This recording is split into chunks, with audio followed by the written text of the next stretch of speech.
available. Offers vary by model. See dealer for details. Always wear a helmet. Never drink and ride. School buses are taking to the roads, and they mean something very important. That is, bus drivers, educators, and parents doing their part to get children to and from school safely. Montana motorists share the responsibility to Montana's kids. Be aware this school year, you are sharing the road with our future. Flashing yellow lights alert drivers that the bus is preparing to stop. Flashing red lights means stop.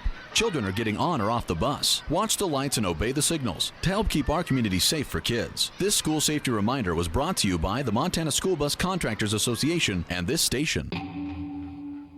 Join the Missoula Urban Indian Health Center's first annual 5K Fun Run and Walk, Saturday, September 7th. All ages and ability levels welcome. The race starts at 9 a.m., followed by games, prizes, a barbecue, an appearance by Ollie the Osprey, and more. Cash prizes will be awarded for each category. Registration at the event is $15 for adults and $10 for youth, but you can save $5 by registering now at muhc.org events page. Call 829-9515 for more information. ESPN Radio for Western Montana, KKVU HD3 Stevensville, and 102.9 FM on K275BS Missoula. It's 4 o'clock. Welcome to Montana's only statewide sports talk show. Broadcast on 102.9 ESPN Radio for Western Montana and across the state on SWX Television. I like football! Now, the 2017 Radio Sports Broadcaster of the Year on the show with back-to-back Montana Broadcaster Association awards for sports coverage and award-winning sports journalism. Here is Ryan Tootell and Coulter Nuanez. Hello, Montana.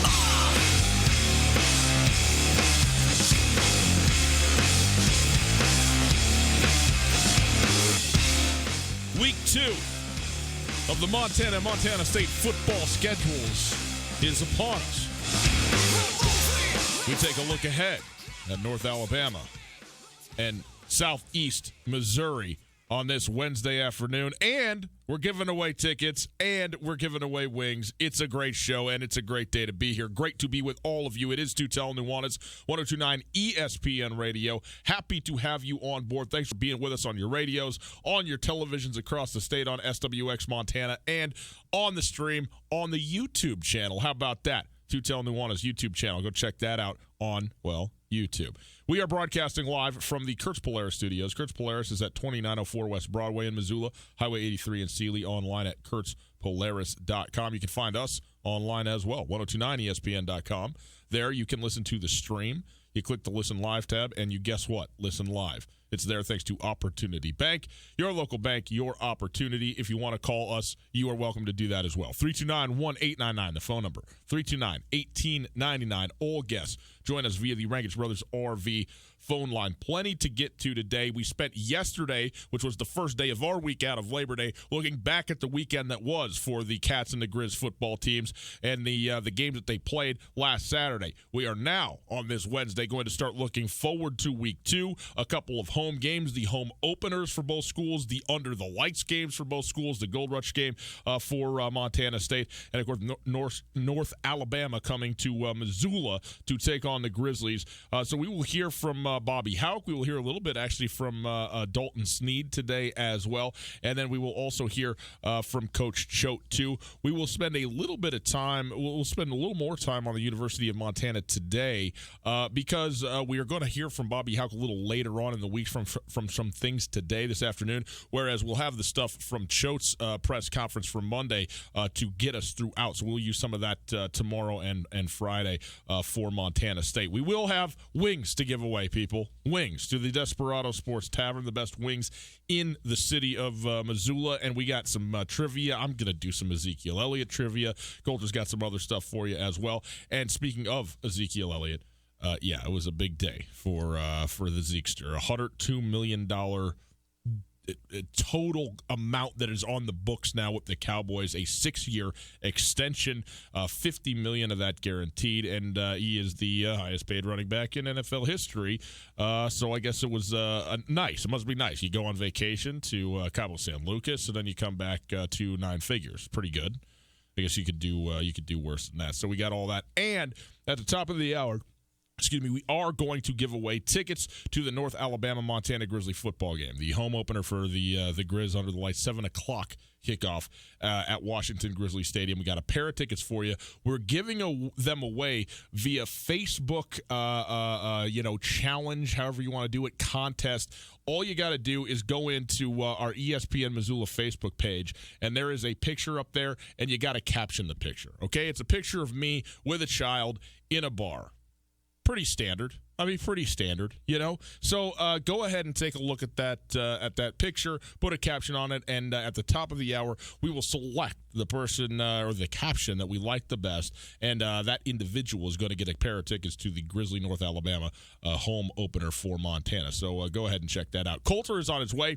He is at practice right now. He is on his way in here, and we are going to and so when he gets here, we'll go through a bunch of stuff that he got for us today. But we wanted to start with the University of Montana against North Alabama, and specifically look at North Alabama, because North Alabama is a school that a lot of people around here, don't know much about. And so we wanted to give you some information, try and help you out a little bit in terms of who it is and what it is, what they're about at North Alabama.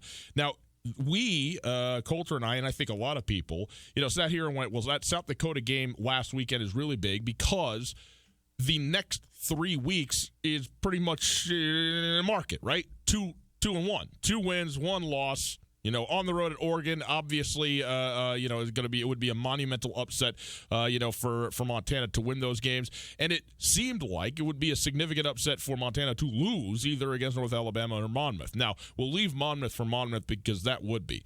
North Alabama, however, is a team that is sort of in, on the periphery only because they're new, not because they're bad. In fact, North Alabama has one of the great Division II track records ever. They're the only school, in fact, ever to win 3 consecutive Division II national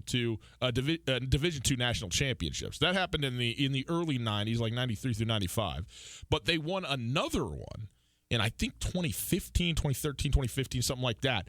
Then in 2017, they stepped up to the Division I ranks, to the FCS level. They played last year as an independent, and now this year are being grafted into the Big South Conference.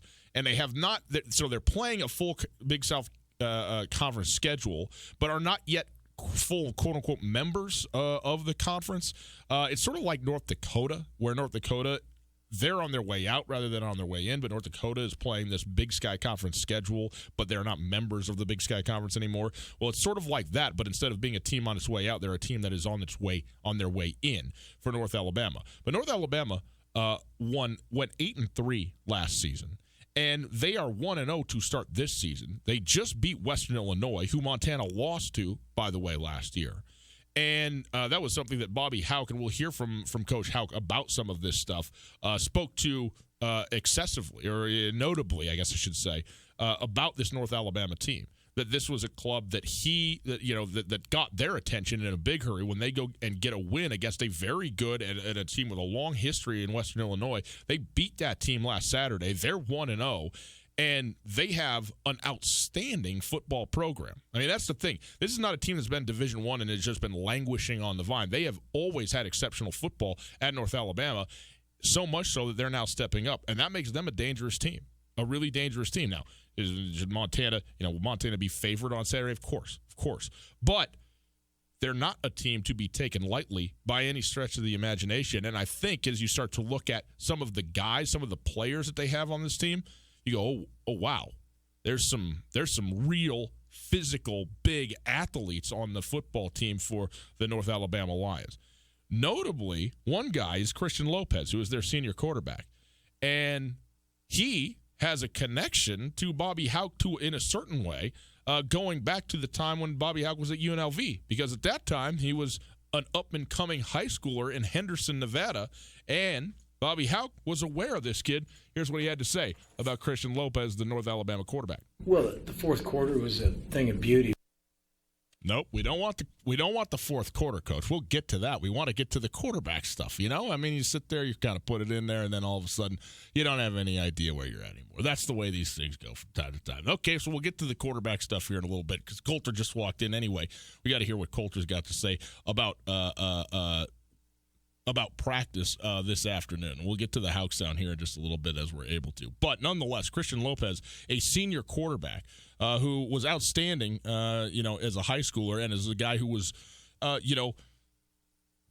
Bobby Hauck will say he's a guy that we knew. Presumably he was a guy who was at least recruiter talked to at the least. Who knows, what when you cross the threshold from being aware of somebody to recruiting somebody. But somebody who was certainly on Bobby Hauck and his staff's radar while he was at UNLV. He ends up going to North Alabama, which is quite a ways away. I mean, North Alabama from Nevada is a pretty good trek, but he ends up there after spending a little bit of time at a community college, and now all of a sudden, as a senior quarterback who was outstanding last year and is a guy who's a real threat, it seems like, a real threat, but an outstanding player and a veteran kid coming into this game Saturday. Hello, Coulter. How are you? Welcome to the show. Nice to see you. Out of breath? Everything okay? I'm good. No, doing great. Life run by Cords. Here we are. Okay. Very good. Grizz practicing the River Bowl today. Everybody present and accounted for. Jesse Sims, full Pats. So I think that's welcome news for the Grizzlies. Depth chart came out yesterday. Sims was listed as an or at nose, but not listed as out. So the senior from Stevensville wearing number 37 looks like he's going to be at least relatively healthy. It's a sort of broad term this time of year. It is a broad term. Okay, we're going to go back to Christian Lopez. We do have the sound for you from Bobby Hauck about him. Again, this is on the quarterback, North Alabama, the team that Montana plays Saturday.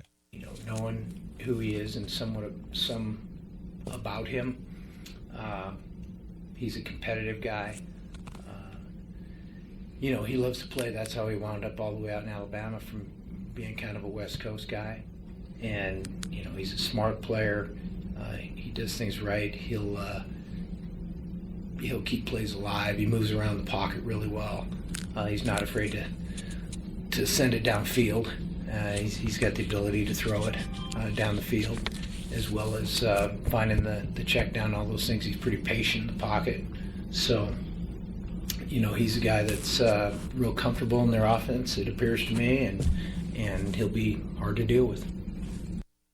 So there you go. Bobby Hauck talking about Christian Lopez, the Northern Alabama quarterback. And Coulter, when you look at North Alabama, you've got a right up on Skyline Sports already, a preview of this team and this school. And you look at the program, and I went through kind of the some of the notable moments of the history and how good this program has been. And a lot of people assume, once you step up in division, it takes a while before you're able to, really be competent and competitive at that division. But for North Alabama, they've been so good for so long. They're just a football program in the South, in Alabama, where there's plenty of players around to come play at your school, and they've been good from day one at the FCS level. Yeah, I think it's very interesting to analyze teams that move up from Division II to Division I. A lot of times the transition is from D2 to FCS, and I think that there are usually three primary factors that spur a team moving up. It's either an influx of resources. So you look at a team like Coastal Carolina, who went from the FCS to the FBS recently. Look at a team like Old Dominion from the same neck of the woods. Those teams got massive revenue resource boosts. They had boosters come to the table and say, hey, what do you guys need to play the top level of football? Okay, we're going to build you that. We're going to buy you that, and you guys are going to go compete at that level. So there's not a lot of entrenched tradition at those schools. They just had an influx of money, and that's something that can really help you accelerate your progress quickly, probably the number one factor in quick acceleration. But then you see teams like Georgia Southern or App State that went from the FCS to the FBS. Those teams, they developed resources on their own from having so much success, and it basically just became written on the wall, okay, what else are you going to accomplish if you're Georgia Southern? You've won 6 FCS national championships. If you're App State, you've got 4, including 3 in a row. And you already have mid-major level, at least, FBS facilities. You're already drawing 30,000 plus a game. You already have so much of this other stuff on the table.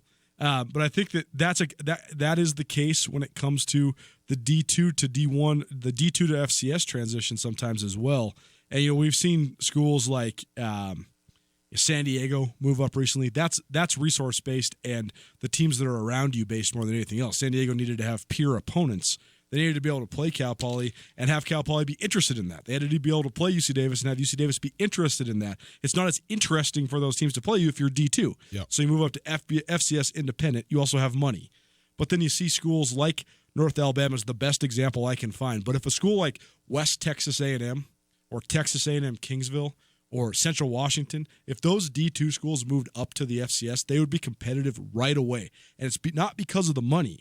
It's because of the tradition. If you have a tradition-laden program, people that don't know the story of North Dakota State, they just look at the resume and they say, oh, this team only went Division I in 2008? How did they build it into, by the time 2011 rolls around, now they've won 7 out of the last 8 national championships.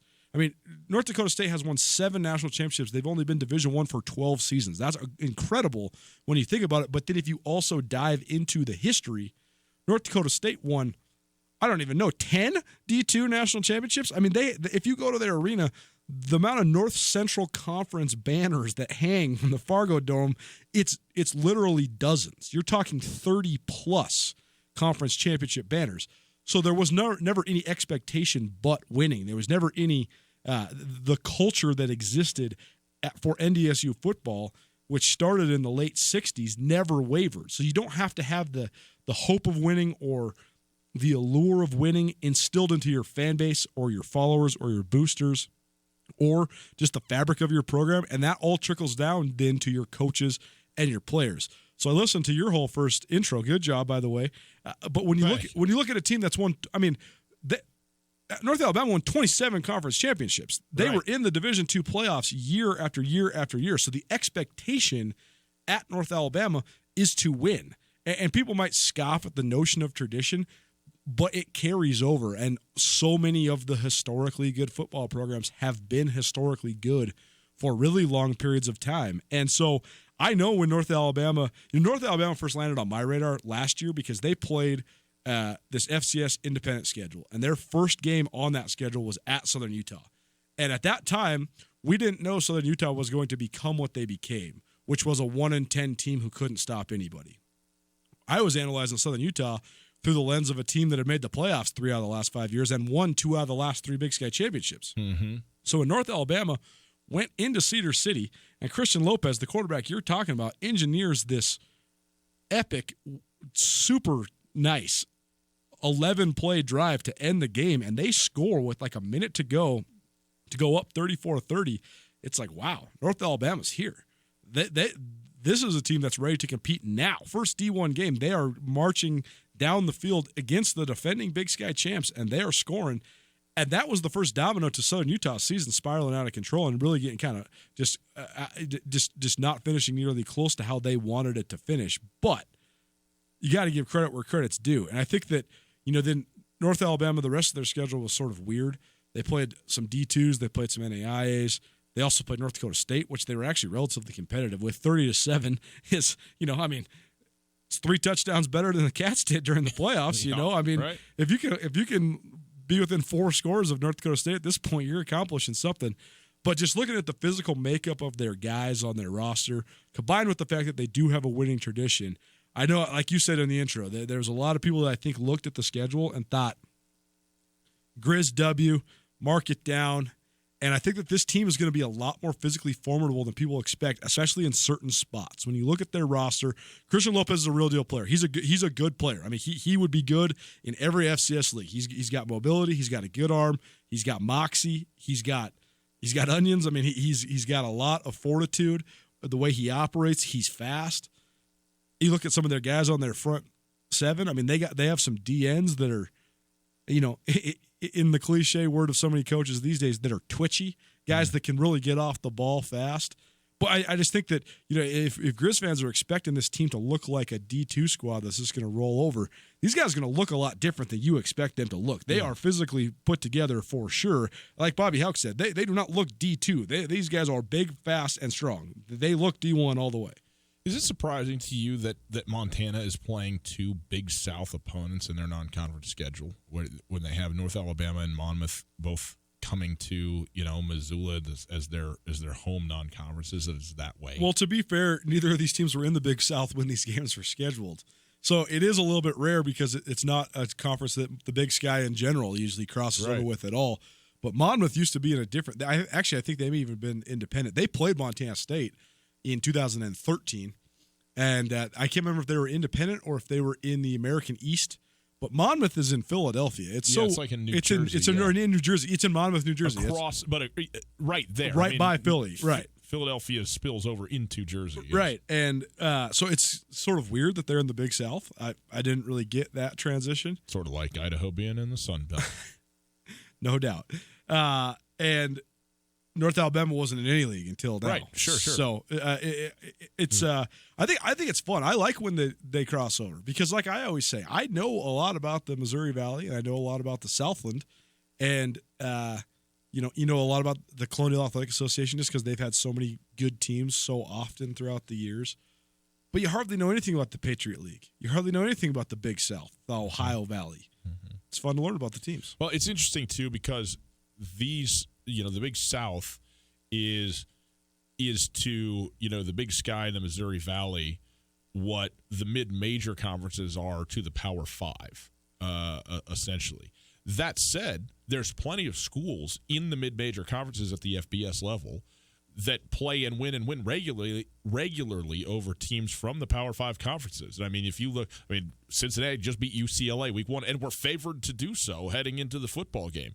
And Houston was a top 10 team a couple of years ago. Western Michigan, that one year they had that one big season where they jumped up there and won 10 wins or whatever it was.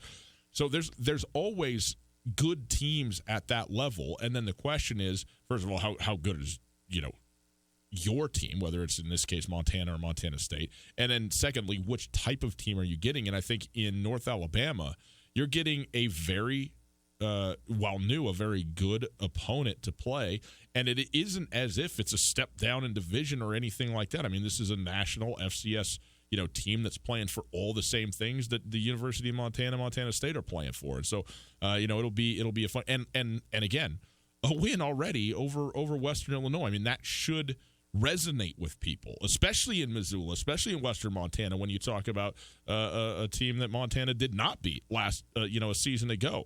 And so it gives you kind of a frame of reference, at least for competitiveness, and it's different. That game was in Alabama. There was a home opener for UNA, whereas, the Grizzlies went to Macomb, Illinois to play that game on the road last year.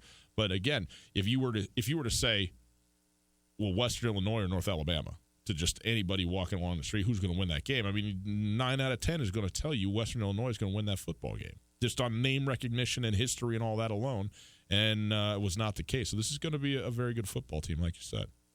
Well, and everybody I've heard from, including some of Montana's coaches from a year ago, is that Macomb, Illinois is just so hard to get to. So winning there, period, no matter what the quality of Western Illinois' team is impressive. I think that Western Illinois – they did lose a lot. They lost Sean McGuire, who's one of the great quarterbacks there in their school's history. He's a 3-year starter, multiple-time all-conference guy. They lost Steve McShane, who was one of the great two-sport athletes in America last year. I mean, he was an all-conference, first-team all-conference baseball player and a first-team all-conference football player. That's impressive in itself.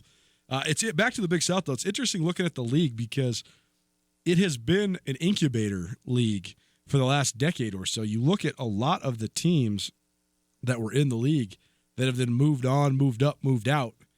Elon, which was only in the league for 5 years, but now they're in the Colonial Athletic Association. They were the most nondescript team in the CAA until last year when they shocked everybody and they finished second in the CAA, and they almost got a playoff seed. Mm-hmm. They were in the Big South for a minute. Liberty University, who's somebody that a lot of people around here have heard of because the Grizz have played them a couple times in the non-conference. They're all the way up in the FBS now, but they were in the Big South once upon a time. North Carolina Greensboro was in the Big South once upon a time. Towson was in the Big South, specifically right before they advanced all the way to the semifinals of the FCS Towson playoffs. Was fantastic. Yeah, when they had Terrence West, which, by the way, what a story that kid was. That was one of the great stories in FCS football. That kid basically rode the subways. He was an orphan who rode the subways in Baltimore County, basically all the way until someone finally gave him a tryout. He tries out for Towson and then leads the country in rushing, gets drafted by the Baltimore Ravens.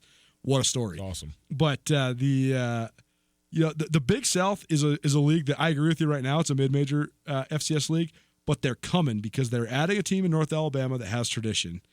They are adding Monmouth, or I guess Monmouth is officially now a part of the league, but that gives them a different population base to recruit from, because a lot of times in your league it opens up pipelines when you have other schools there, because you can go recruit against them. You can say, hey, your parents will get to see you at least a couple times in your career when we're playing there. But they also added Kennesaw State, which I think Kennesaw State is the other example of the way teams can make splashes when they're new to a division.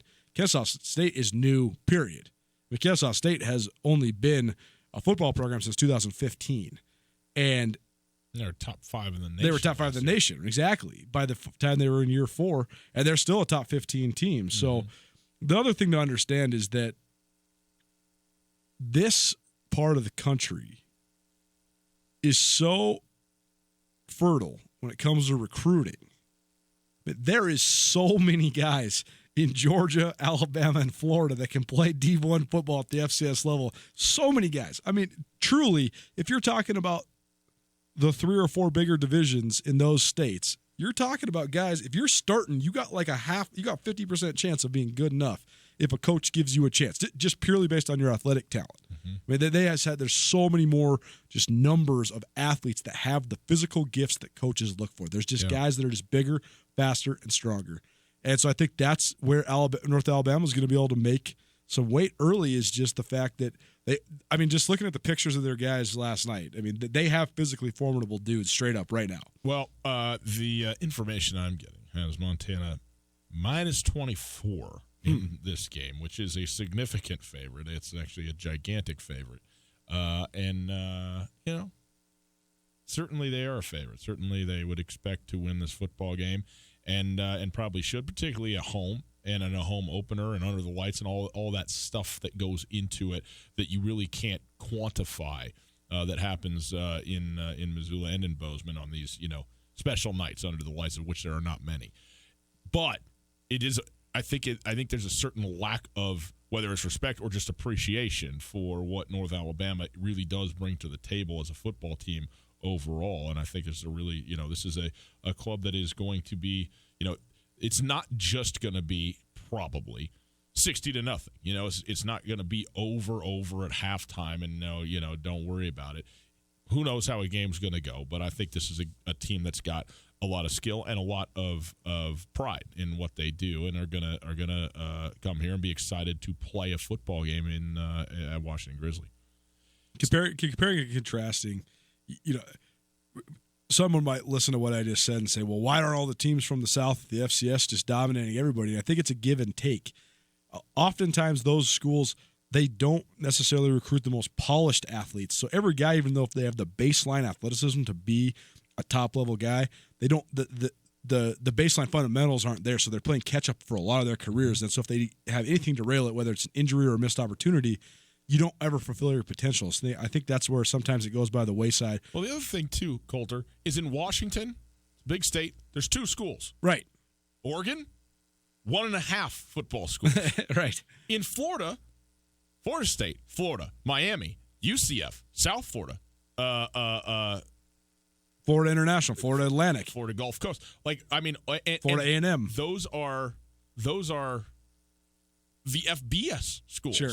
I mean, there's 6 to 8 of those before you've even started to get into all the JCs and all of the FCS schools that are down in that area, and that's one state. I mean, there's just so many more. They need more dudes. And just comparing and contrasting too, so many high school programs in Georgia and Alabama are on the option. So the skill development, the toughness development, and the blocking and the running development is at a high level as you can find. The quarterback play and the passing stuff is not, and that's why so many quarterbacks come from the West Coast. That's why so many quarterbacks come from west of the Mississippi, out west, or the Midwest, Ohio and Michigan, because the higher level of the sophistication of the offenses dictates so much how so many kids learn how to play, and I think that's why you see such rough and tumble play all levels in the South on the lines, because it's so practiced and it's so entrenched.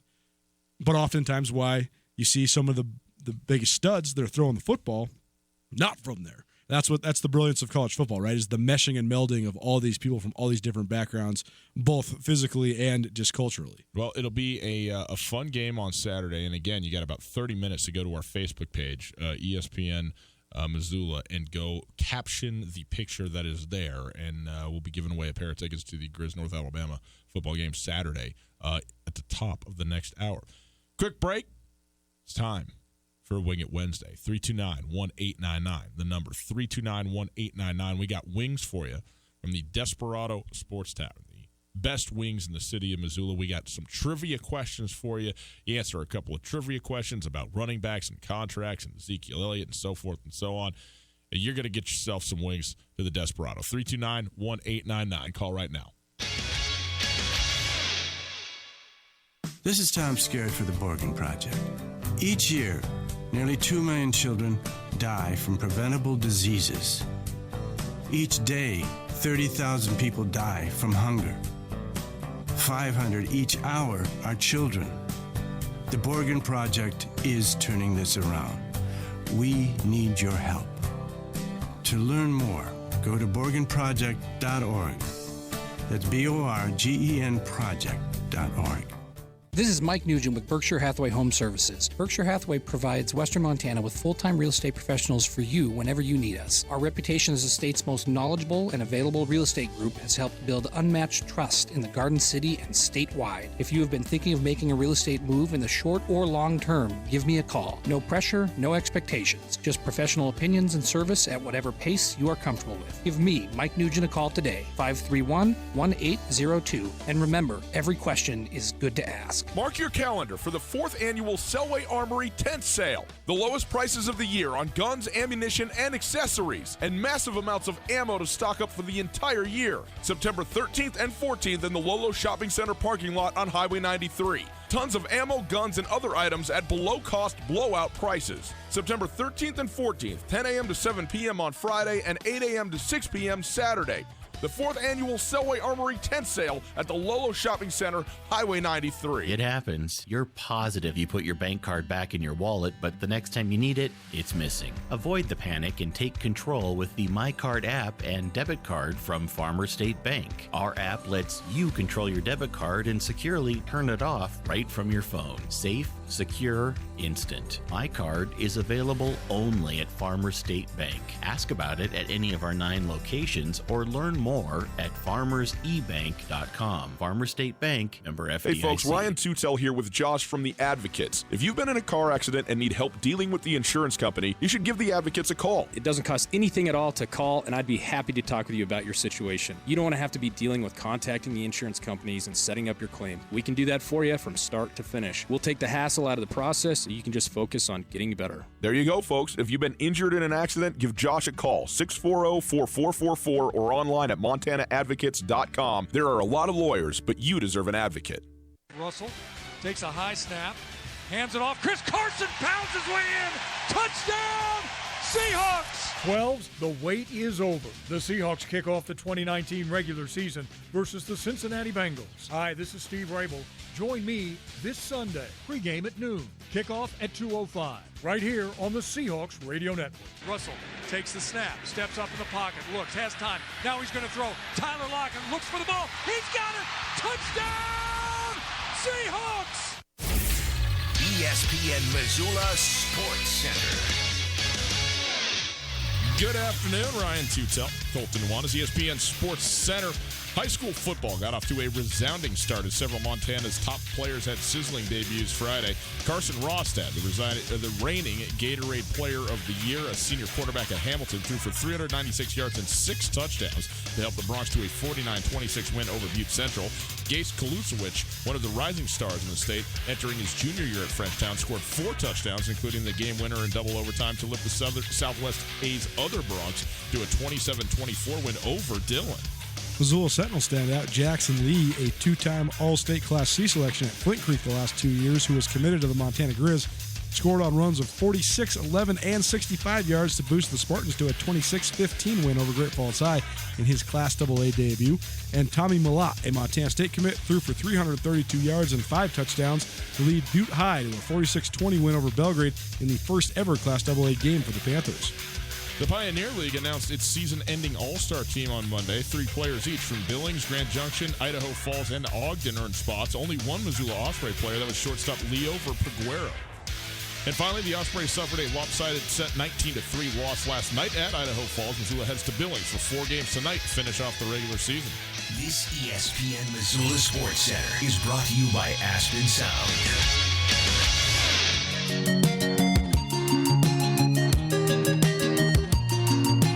John is on the phone. I should be clear, they're not playing 4 games tonight. They're headed there tonight for 4 games, 1 a night for the next 4 nights. The Osprey 2 games back with 4 to go, playing the team that is ahead of them. So if you win all 4, Missoula is going to the postseason. Yep. If they win 3, there's a tiebreak, and I do not know what the tiebreak is. I don't either. But they I know Missoula had a better gotta first win half 3. record, Gotta win 3. if that matters. It is Tootell Nuanez, 102.9 ESPN Radio. It is time for a Wing It Wednesday. And we got some trivia questions. We go to the phones. We welcome in John to the show. John, how are you? Good, guys. How you guys doing today? Outstanding, John. Appreciate you asking. Here's the deal, John. We got some wings to the Desperado Sports Tavern on the line. You been down there? Have you had the wings in there? Oh, yeah. Well, then you know. There should be, that should actually bring a lot of pressure because you know how good the prize is that you're playing for. You should feel very nervous when you're playing for such a great thing here.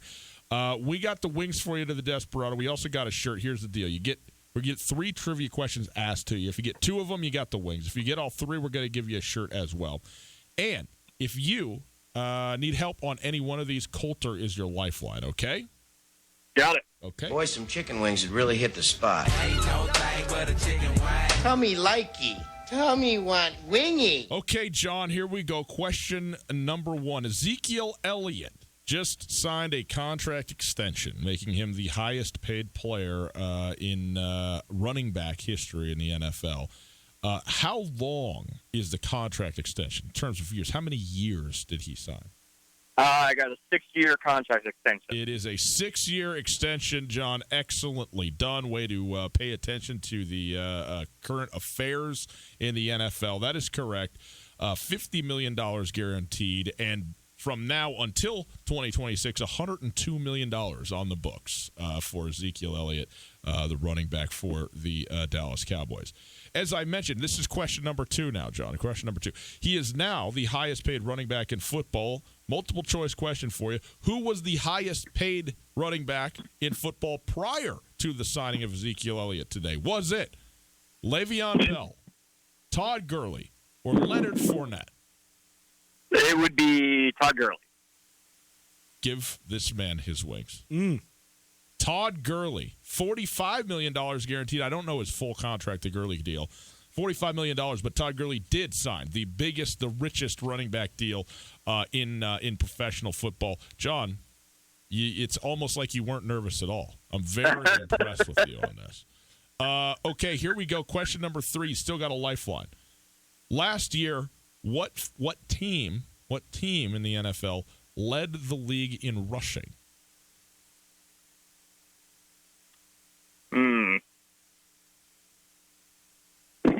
Not 100% on this.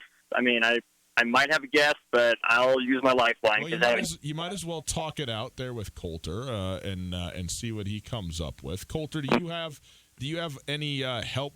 John? I mean, you said you have a guess. You could talk it over with Coulter. Who are you thinking about that might be, the team that you had in mind?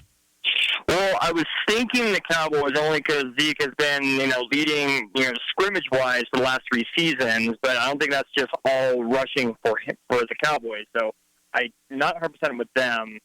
I wanted, maybe it was Kansas City as well because of, prior to everything with Kareem Hunt, but also with Damian Williams towards the end of the season.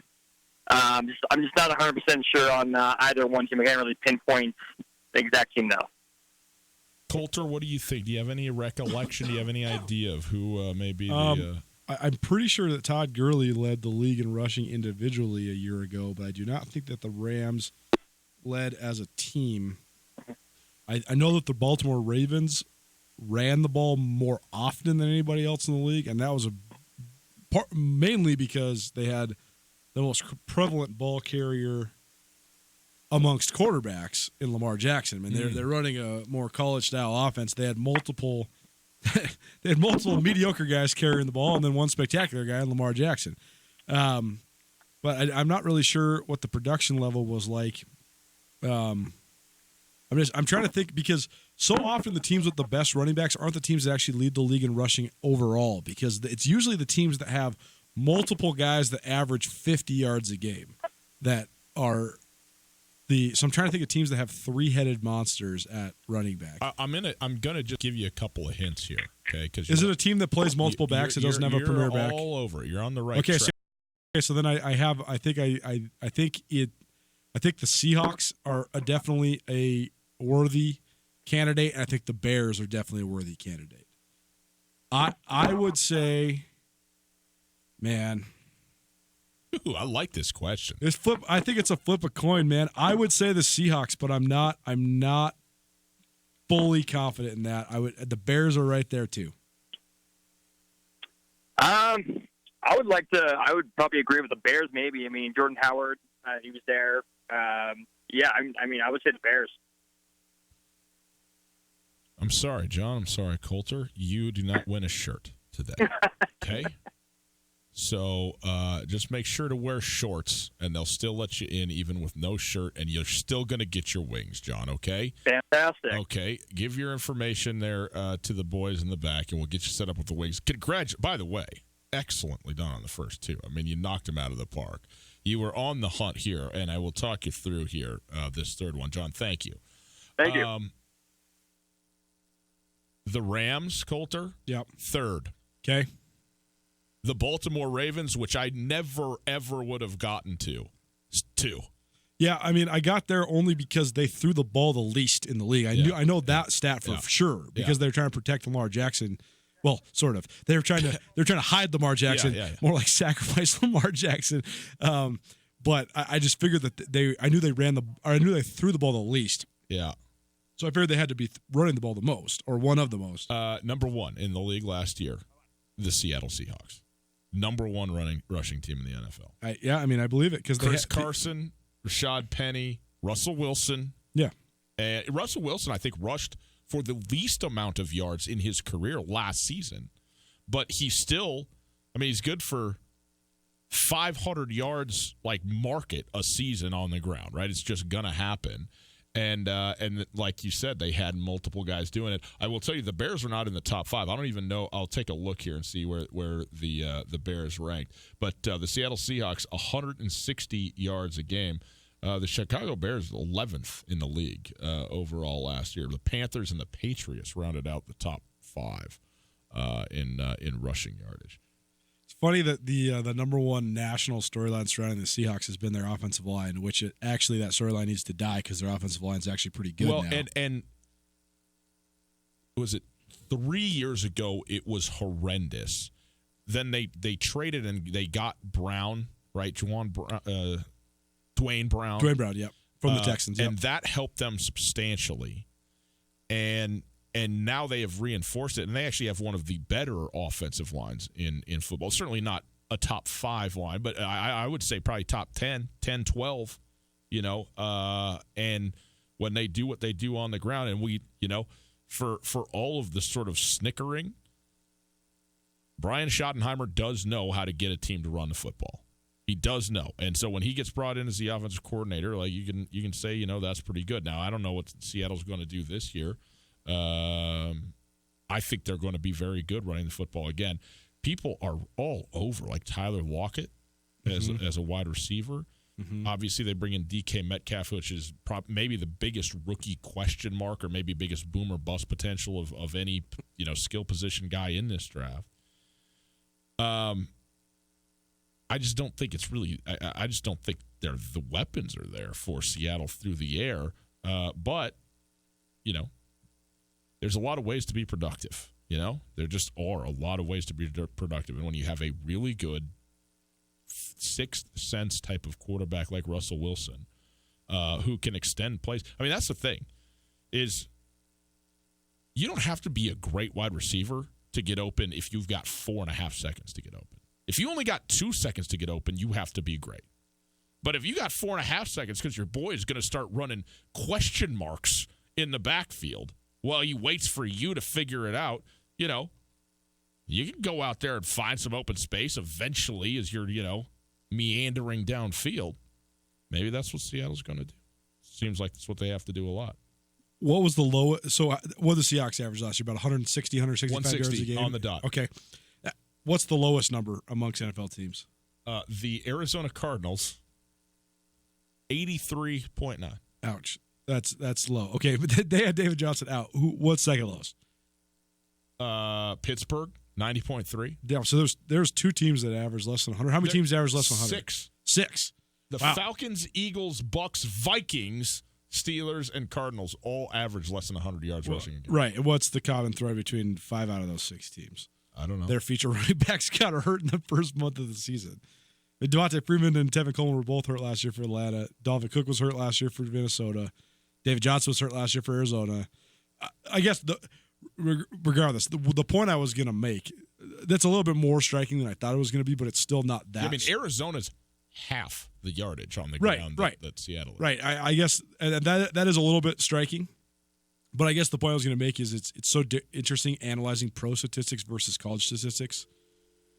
If you were to rush for 250 yards a game in the NFL, I mean, you would be killing people.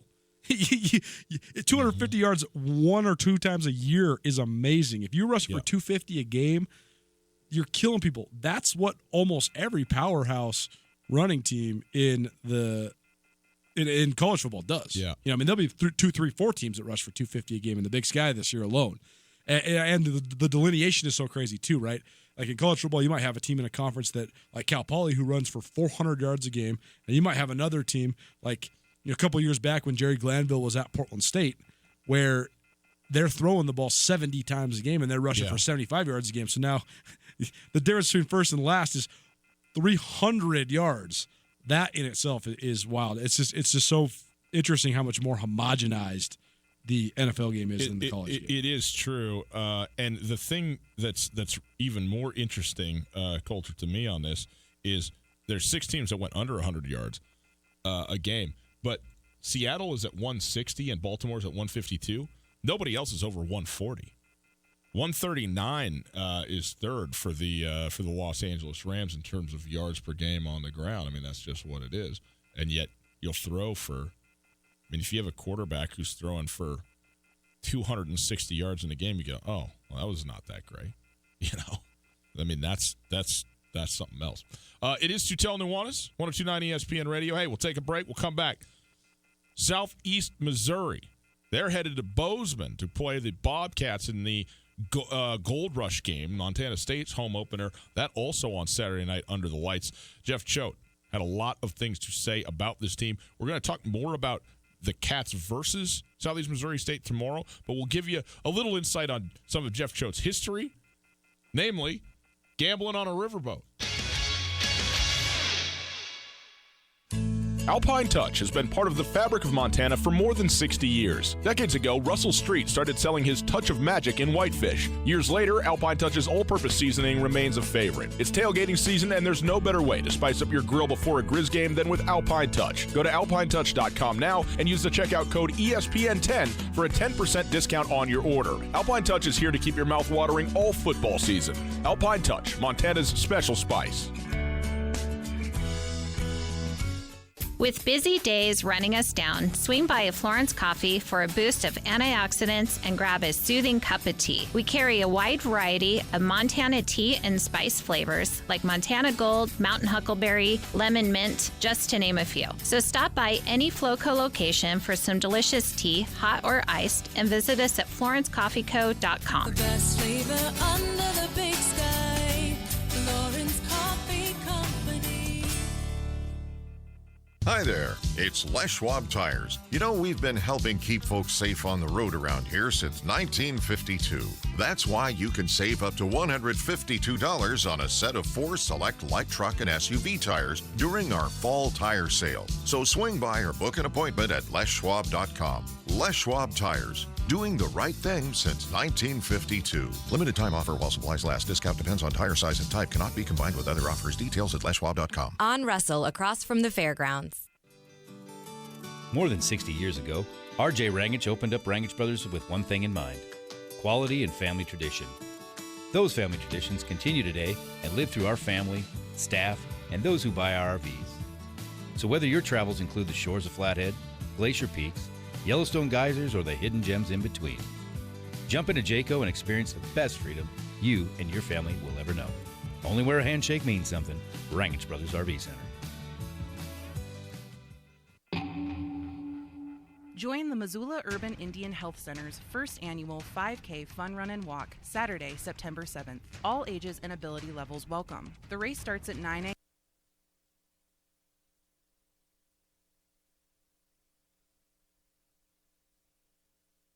Registration at the event is $15 for adults and $10 for youth, but you can save $5 by registering now at muihc.org events page. Call 829-9515 for more information. Russell takes a high snap, hands it off. Chris Carson pounds his way in. Touchdown, Seahawks! 12s, the wait is over. The Seahawks kick off the 2019 regular season versus the Cincinnati Bengals. Hi, this is Steve Rabel. Join me this Sunday, pregame at noon. Kickoff at 2:05, right here on the Seahawks Radio Network. Russell takes the snap, steps up in the pocket, looks, has time. Now he's going to throw. Tyler Lockett looks for the ball. He's got it! Touchdown, Seahawks! Tootell and Nuanez on 102.9 ESPN Radio for Missoula.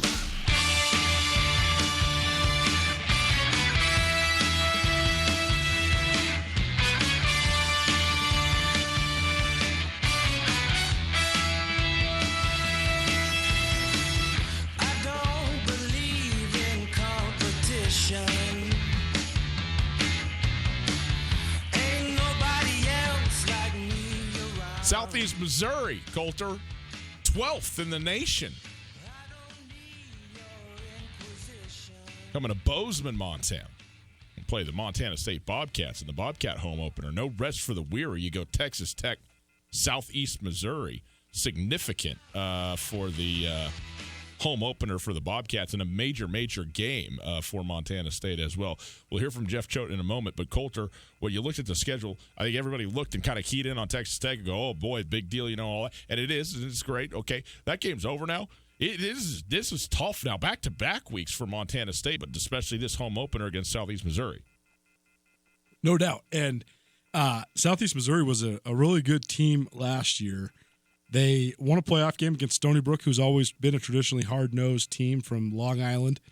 And they have some stars. I mean, the linebacker, Zach Hall, he is definitely one of the best in the country. I mean, anybody that watched Montana last year, they saw exactly how explosive and how prolific that Dante Olson was.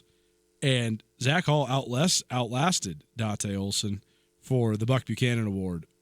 He had 168 tackles. He had 10 more tackles than Dante Olson. Granted, played in 2 playoff games, so yeah, he had a couple of extra chances to pad his stats. But the statistics that are striking for Southeast Missouri State are, number one, they had the most takeaways in all of college football.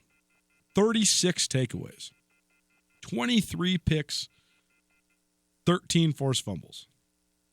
That's amazing. It is stunning. With 36, did you say? 36. Yeah, it's I mean, we're talking 11 games, man. You're over 3 turnovers a game. I mean, if you had 3 turnovers in a game, you would go, that was big time. That was right. Game. And to average that, right, more than that, that's crazy. And it's not just like, I mean, a couple of years ago, Patrick Onwuasor had one of the great single seasons in FCS history. He had 9 picks during the regular season. They had a pick in the playoffs for Portland State. He finished second in the Defensive Player of the Year voting. That was the one year it wasn't called the Buck Buchanan Award. It was the year that Tyrone Holmes won it.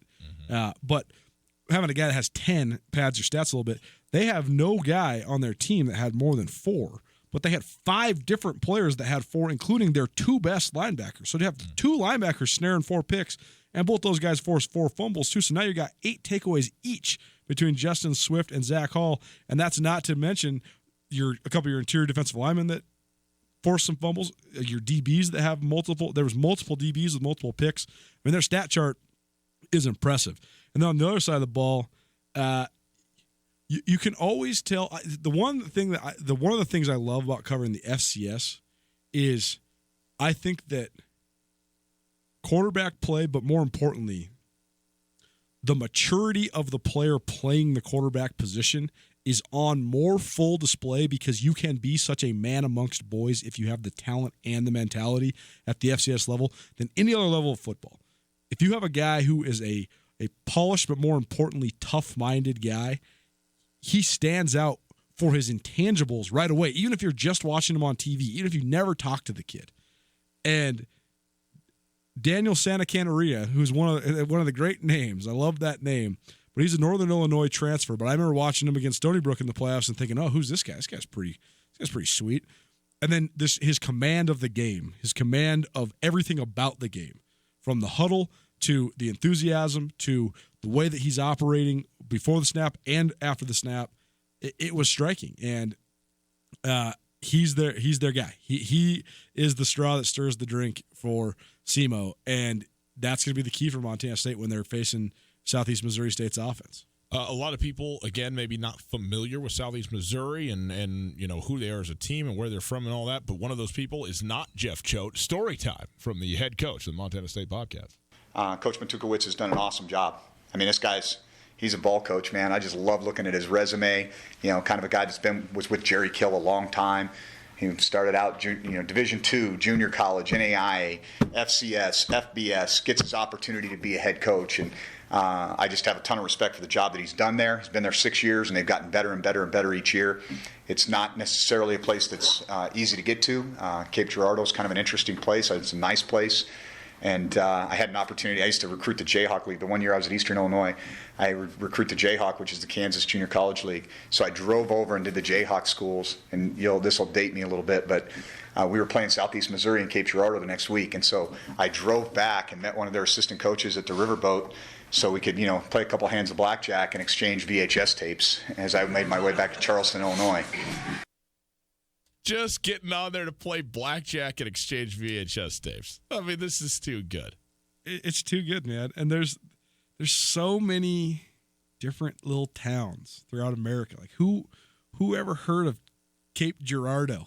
But after listening to that, if I can go play blackjack on the riverboat, I want to go. I feel like Cape Girardeau's famous for some reason. Well, I think it's because of the riverboats. I think it's a big port. Is that the deal? I mean, I think that's where the Mississippi comes through. Well, it would be ironic if it was called Cape something and wasn't a port of some sort, right? Indeed. Yeah. Okay. Well, very good. We will have, like I said earlier, we're going to have a lot more from Coach Choate about, like you could hear when he was talking about Coach, am I going to do this? Matukowicz? Yeah, they call him Coach Took. I like that. Yeah, we'll go with that. With Coach Took and about this Southeast Missouri program, it's not just coach speak. Like you could hear the genuine admiration that Jeff Choate has for this club, for the way that they're coaching, for the way that they go about it.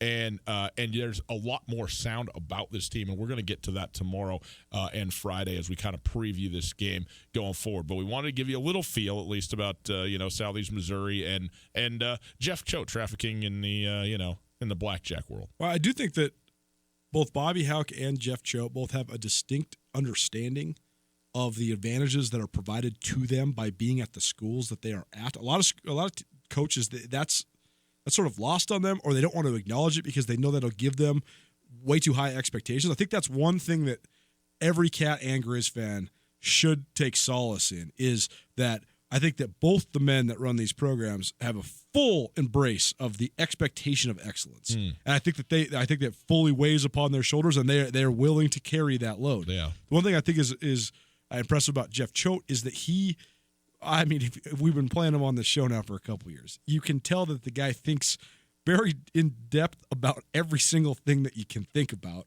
He had Tukowitz's resume memorized. Yeah. But Jeff Choate is very aware of the disparity in advantages in the FCS. I think when you're in the Power 5, sometimes it gets washed over because everybody's got money. Right. And sure, Clemson and Alabama and Florida might have more money, but like the facilities at Washington compared to what they're like at Utah State or Eastern Illinois it's so night and day.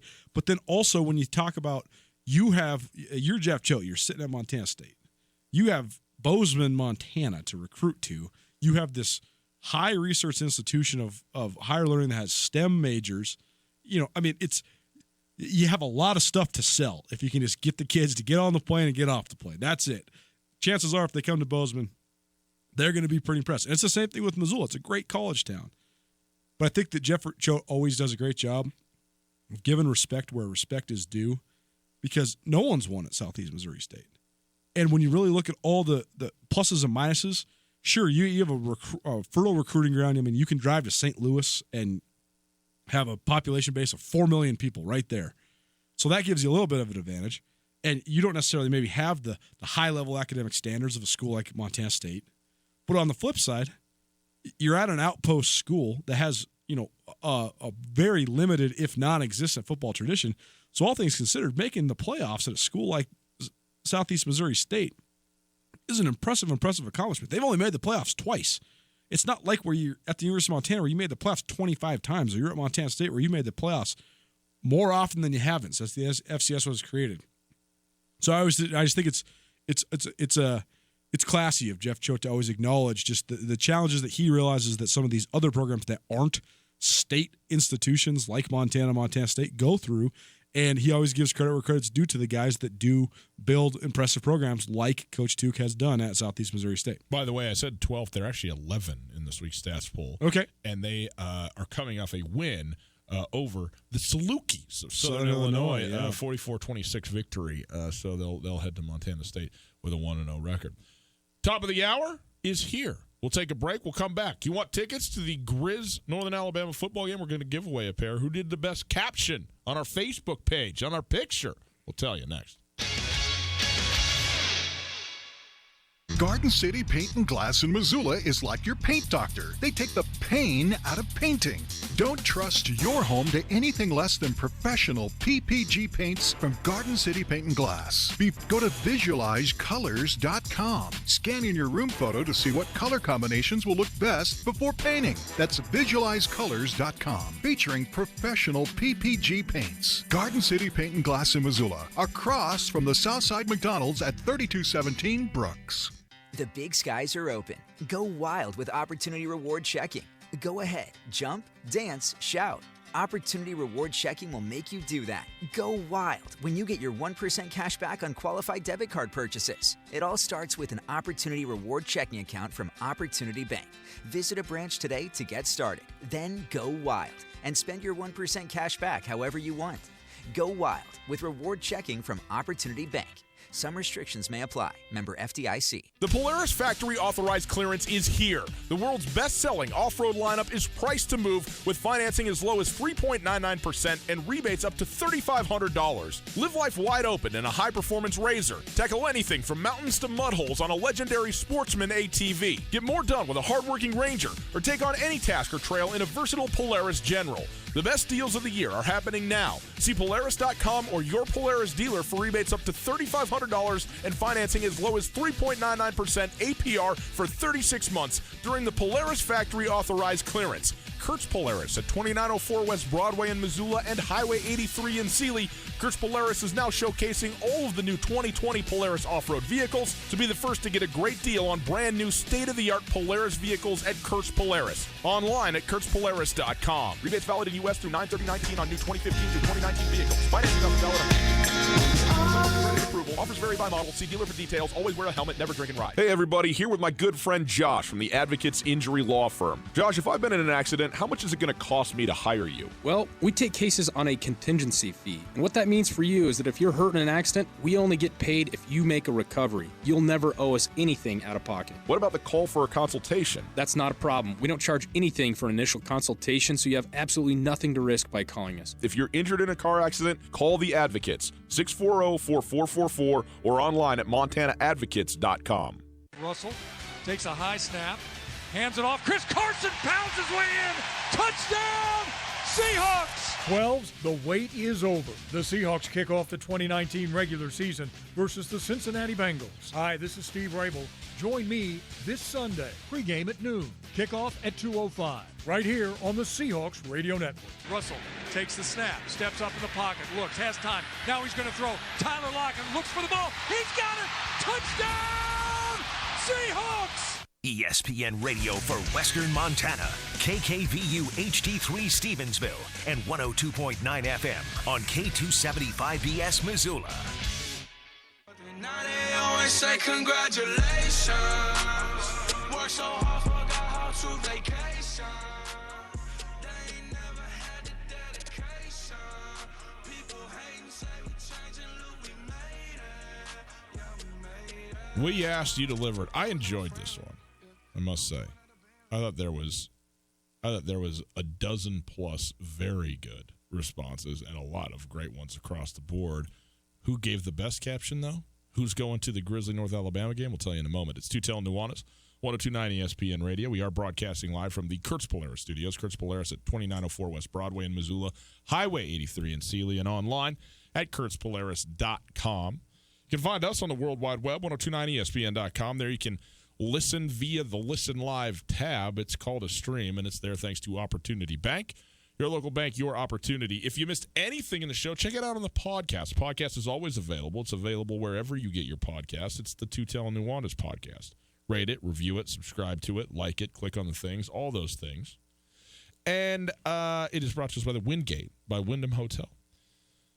Coulter, we put a picture up on the Facebook page. Now, it's hard on the medium of radio and on television without the actual picture to allow people to appreciate what it is. So if you want to know what the picture is or what it looks like, you can go on to our Facebook page, / ESPN Missoula, and check it out. But essentially, it's us at a remote broadcast that we did earlier this year at Red's Bar. And we had a child who was there, a listener, friend, brought in their baby to hang out for a while. I don't know if we were just being used for our babysitting skills. You know, I'm always looking for those, you know, where you're like, oh, yeah, you can hang out with my kids, you know, pawn them off for a while. I don't know about these things yet. Yeah. I'm usually on the receiving end of it. Yeah, well, I'm telling you, basically, I'm using you.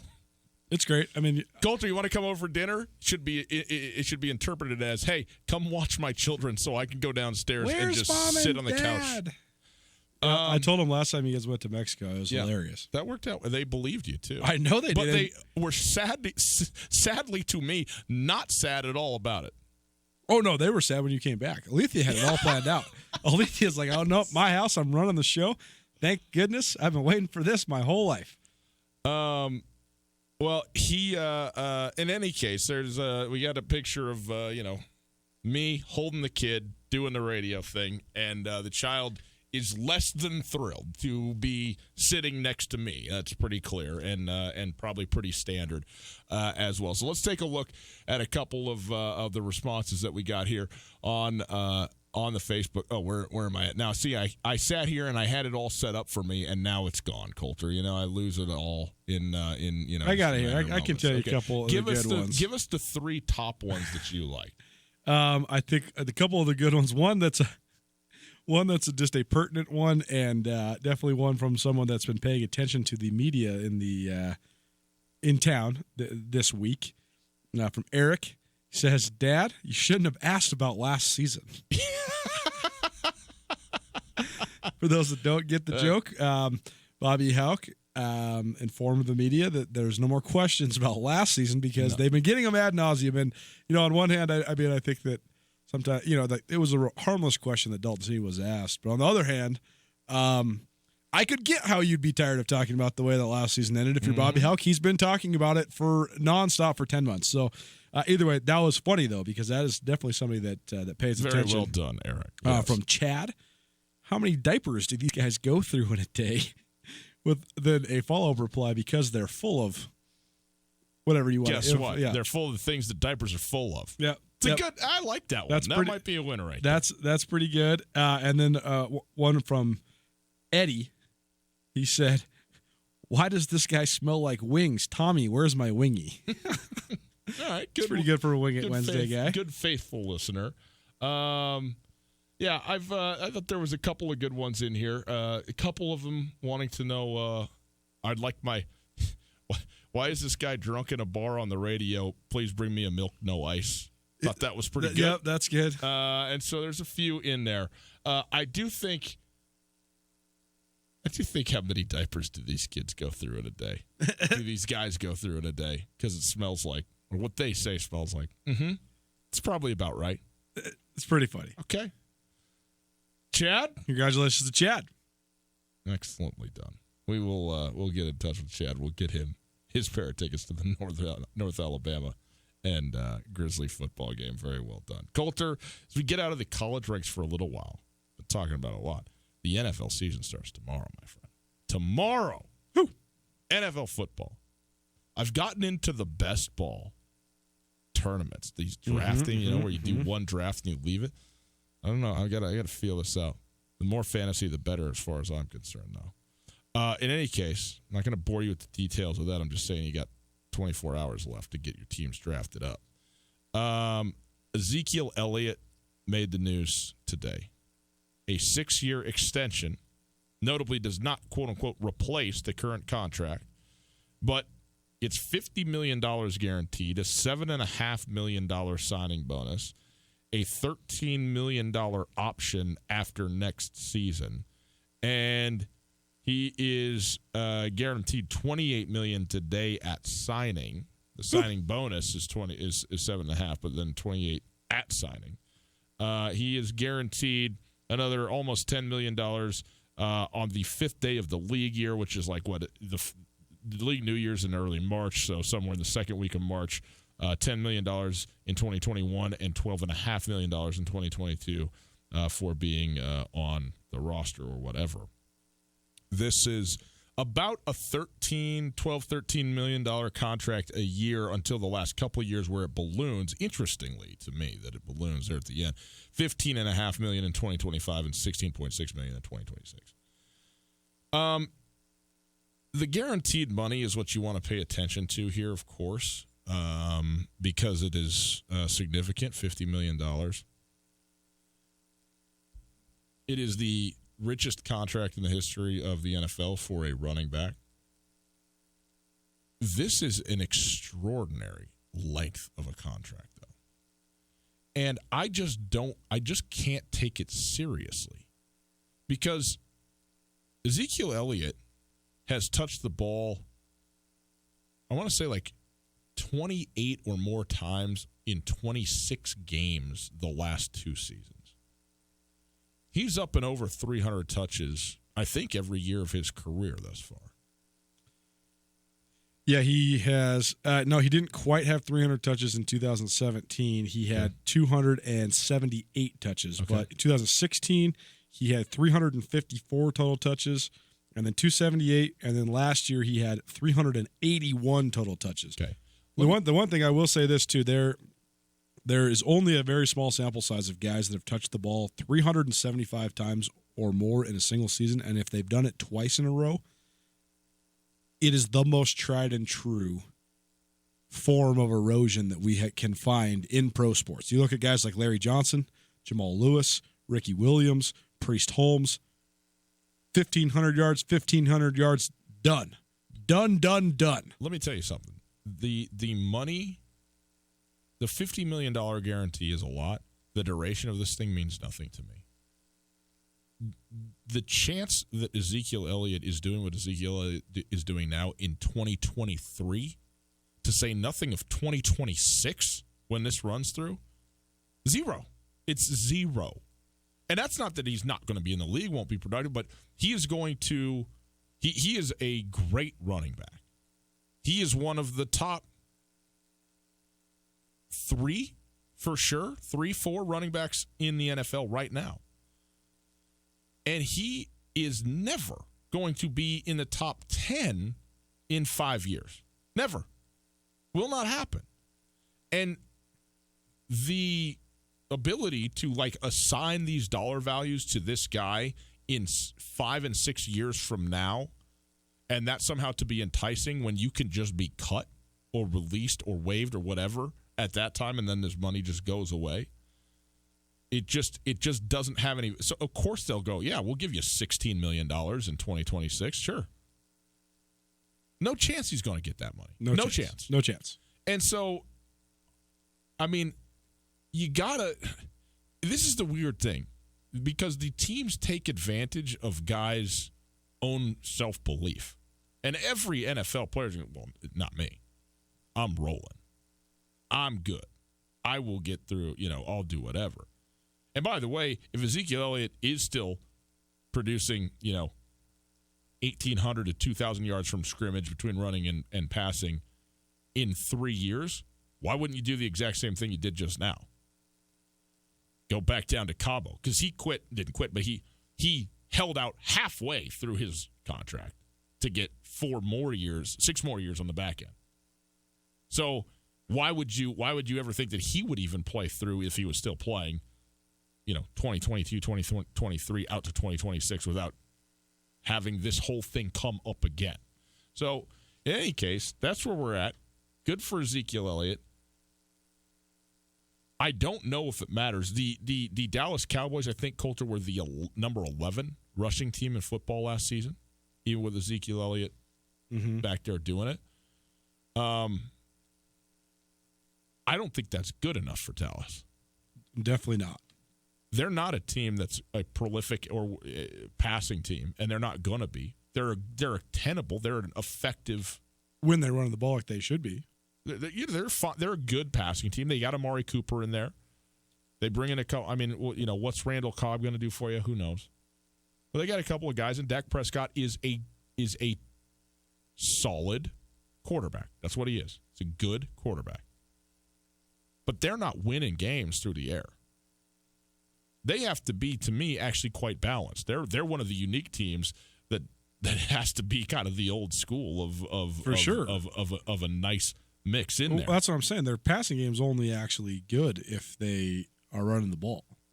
Because Dak Prescott's not a 7-step drop, read the defense type of guy. He's a bootleg play action type quarterback. And when Dak Prescott had his phenomenal first year and the Cowboys won 13 games, it's because they had the best offensive line in football, and Ezekiel Elliott rushed for 1,650 yards. That's what made Dak Prescott so efficient. That's where he got 20-plus touchdowns and 2 picks, was because of the run game. The dirty little secret of the Dallas Cowboys is that the offensive line, while they still have the 3 main stalwarts, they're just 3 years older now, and those guys have gone through a lot. I mean, Teron Smith had 2 different injuries that cost him big chunks of seasons, and he is still one of the best. But when they went 13-3, I thought Teron Smith, proportionally to the rest of the league, was one of the 5 best players in the NFL, and certainly the best offensive lineman in the league. He's still one of, but he's not the unquestioned the best guy. Travis Frederick has had some sort of weird disease that he's been dealing with, and that's had him be in and out of being 100%. And Zach Martin has been battling an injury for basically the last 2 years straight that he hasn't been able to get fully right. And so those are such huge factors for every element of the Cowboys, including this contract that Ezekiel Elliott just signed. Yeah. I said 11th, by the way. They're 10th rushing last year. But, yeah, they're a good team that has a chance to be quite good, that I think is held back by their coach and, to an extent, their owner. By the way, the producer is wanting to know, who has a better chance of being with the Dallas Cowboys in 2023, Ezekiel Elliott or Jerry Jones? Well, Jerry Jones, if he's alive. So really the question isn't about the team. It's about is Jerry Jones going to be alive? I mean, Jerry Jones is so rich. Barring some accident, Jerry Jones is going to be alive for 10 more years. Well, yeah. I mean, how old is Jerry Jones? 78, something like that? 76? Jerry Jones, 76. Okay. Oh, yeah. I mean, he could mid-80s.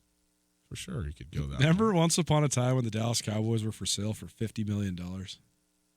Actually, I don't. If only you could go back and make that purchase. You know what? If they were on sale today for $50 million, I still couldn't buy them. Well, I know, but retrospectively, how many people the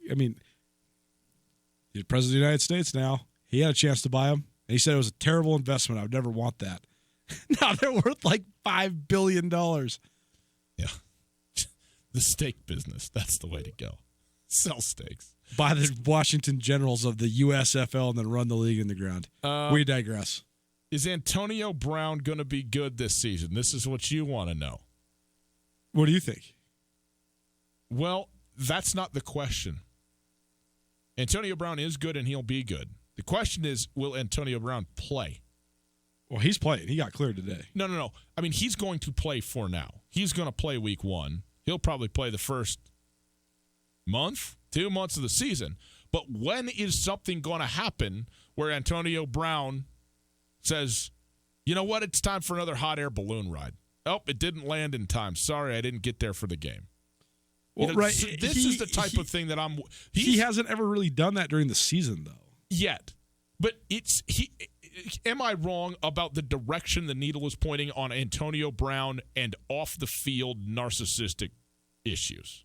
It has gone up and up and up and up to the point where one of the all-time leaders in the history of your organization, and they said, thanks, but no, we're good now. You can take your blonde mustache and go.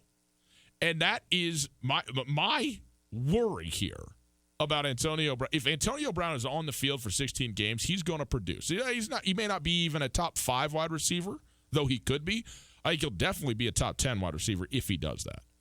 But the issue is what's going to happen where Antonio Brown – what if the Raiders, and this is very likely, are 3-8 and no chance of making the playoffs heading into, end of November? You think Antonio Brown's going to sit there with his millions of dollar contract and put his heart and soul into the thing, or is he going to find a no?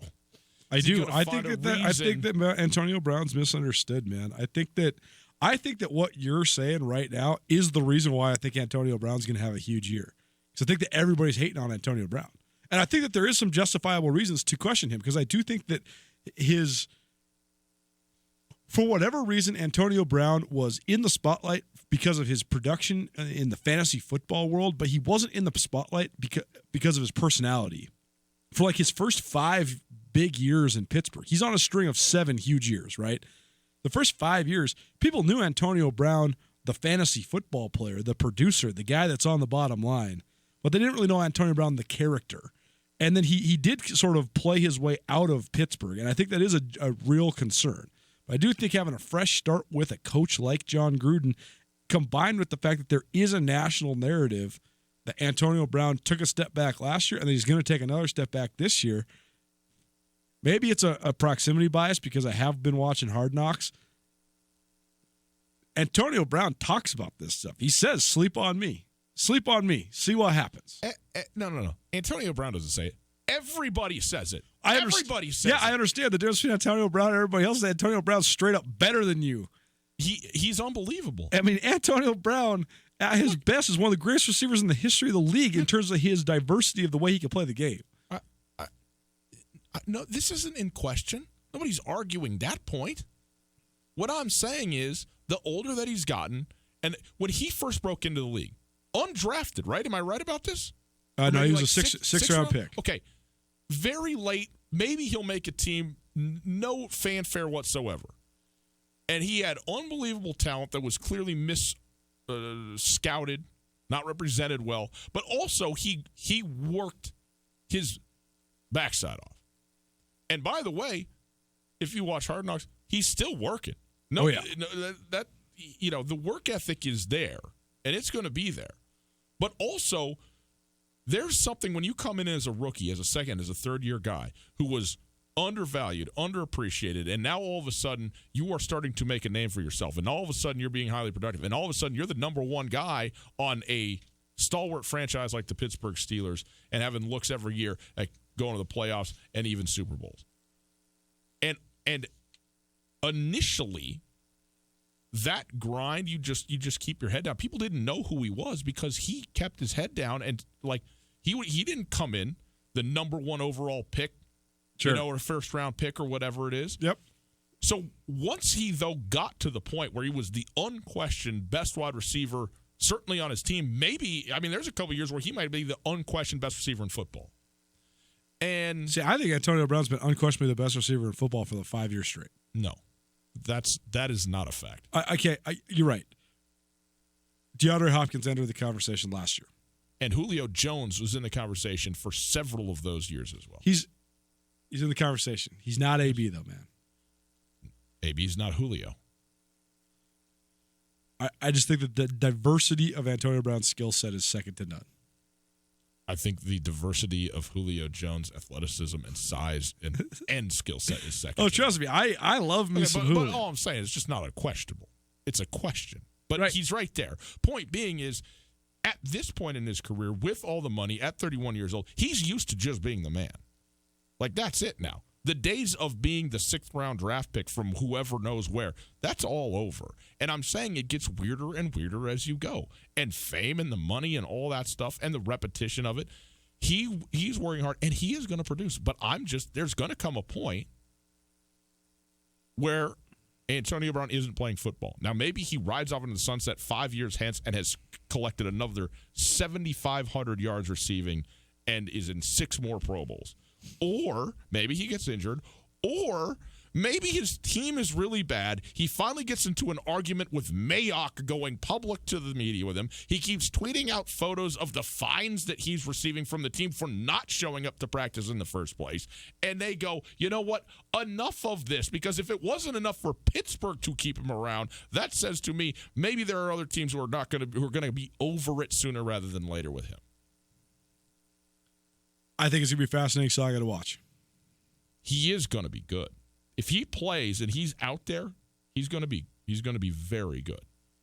Because he's got some stuff that nobody else has. His ability to create space to get to the football at the last moment is unparalleled. It's unparalleled. It's unparalleled. There's one other guy that's ever done it in the NFL. His name's Jerry Rice. And Antonio Brown is significantly faster. The thing is, DeAndre Hopkins is again, he's right there with the best wide receivers in football. His greatness is his ability to catch every football that comes his way.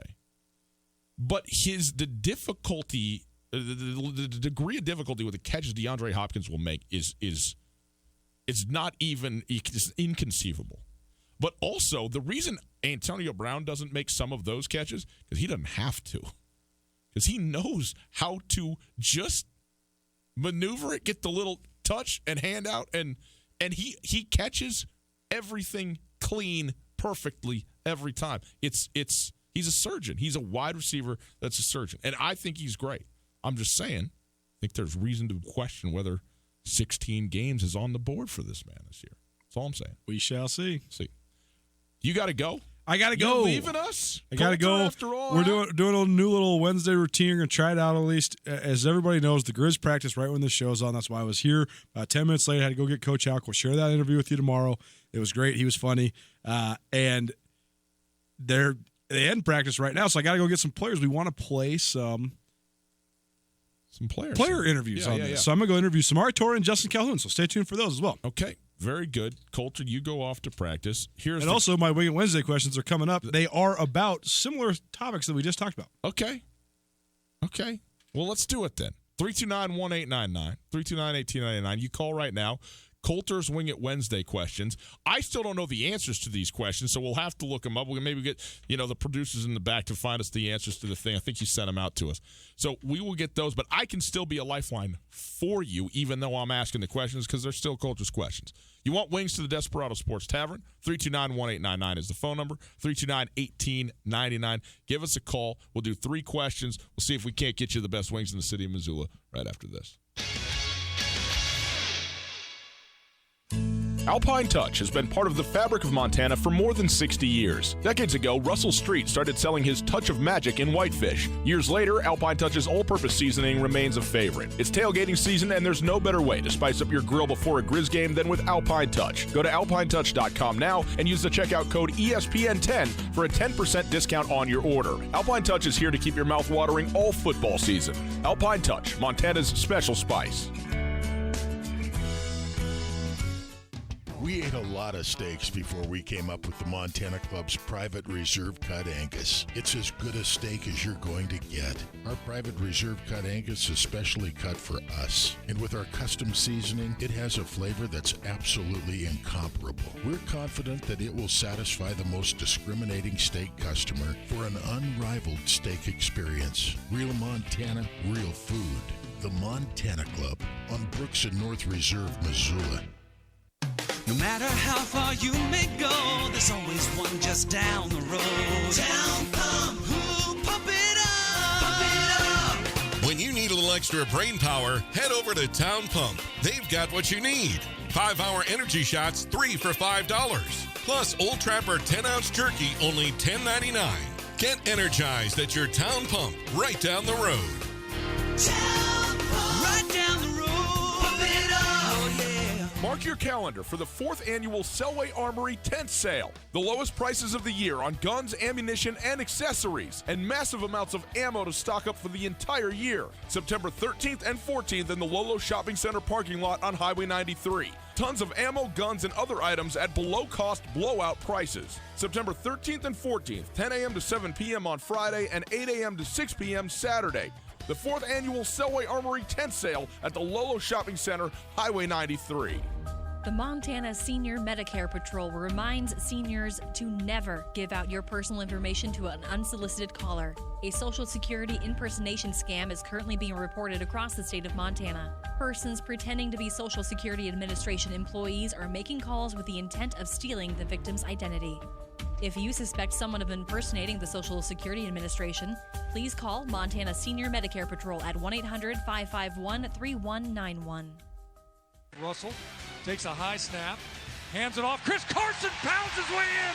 Touchdown, Seahawks! 12s, the wait is over. The Seahawks kick off the 2019 regular season versus the Cincinnati Bengals. Hi, this is Steve Rabel.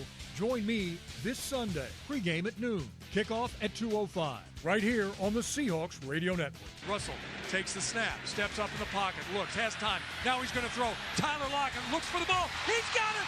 Touchdown, Seahawks!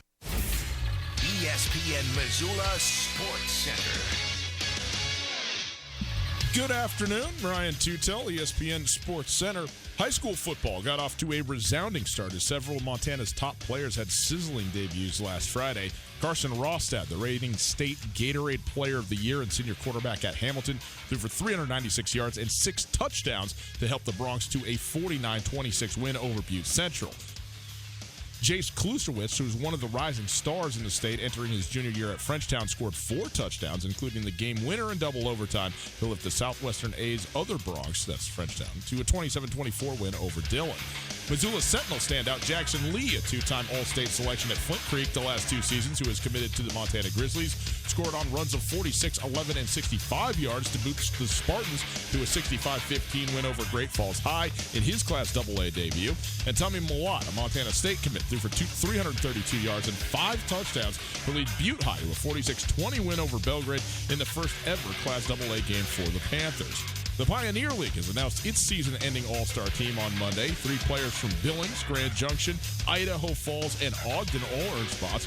Only Missoula Osprey shortstop Leover Peguero made the team, and he's not even with the club anymore. Missoula in Billings for the last 4 games of their regular season. Tonight, first one. It's Josh on the line.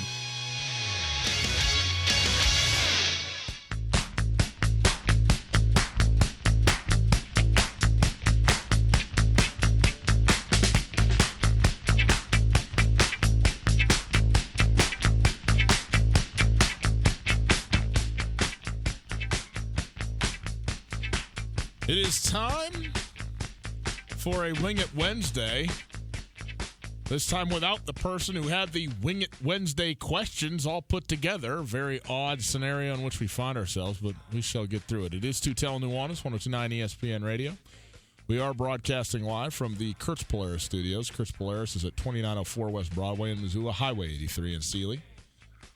Online at KurtzPolaris.com. If you want to call, 329-1899 is the phone number. All guests join us via the Rangich Brothers RV phone line. And we go now to that phone line, and we welcome in Josh to the show for a Wing It Wednesday. Josh, how are you? Josh, do we have you there? I can't hear you, man. You can or you can't? There you are. Now I can hear you. Okay. Hi, Josh. How are you? Good to have you here Not with too us. bad. Not too bad, you? I'm doing great. Are you in, where are you? Are you in Missoula? You out of Missoula? You around town? Where are you at? I'm sitting here at my house in Missoula. Very good. That means if you're in Missoula, you are in close proximity to the... I'm actually watching you on TV. Well, what a deal.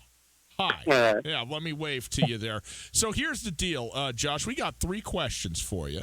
If you get all 3 of them right, you're going to get wings to the Desperado Sports Tavern and a shirt from the Desperado as well. If you only get 2, don't worry about the shirt. We're still going to get you what you came for. That's the wings. If you need help on any one of these questions, I am your lifeline, okay? Does that sound all right to you?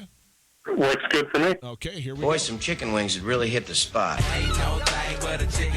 Tummy likey. Tummy want wingy. Now, Josh, are you enjoying watching me while listening to yourself on SWX television? Is that fun?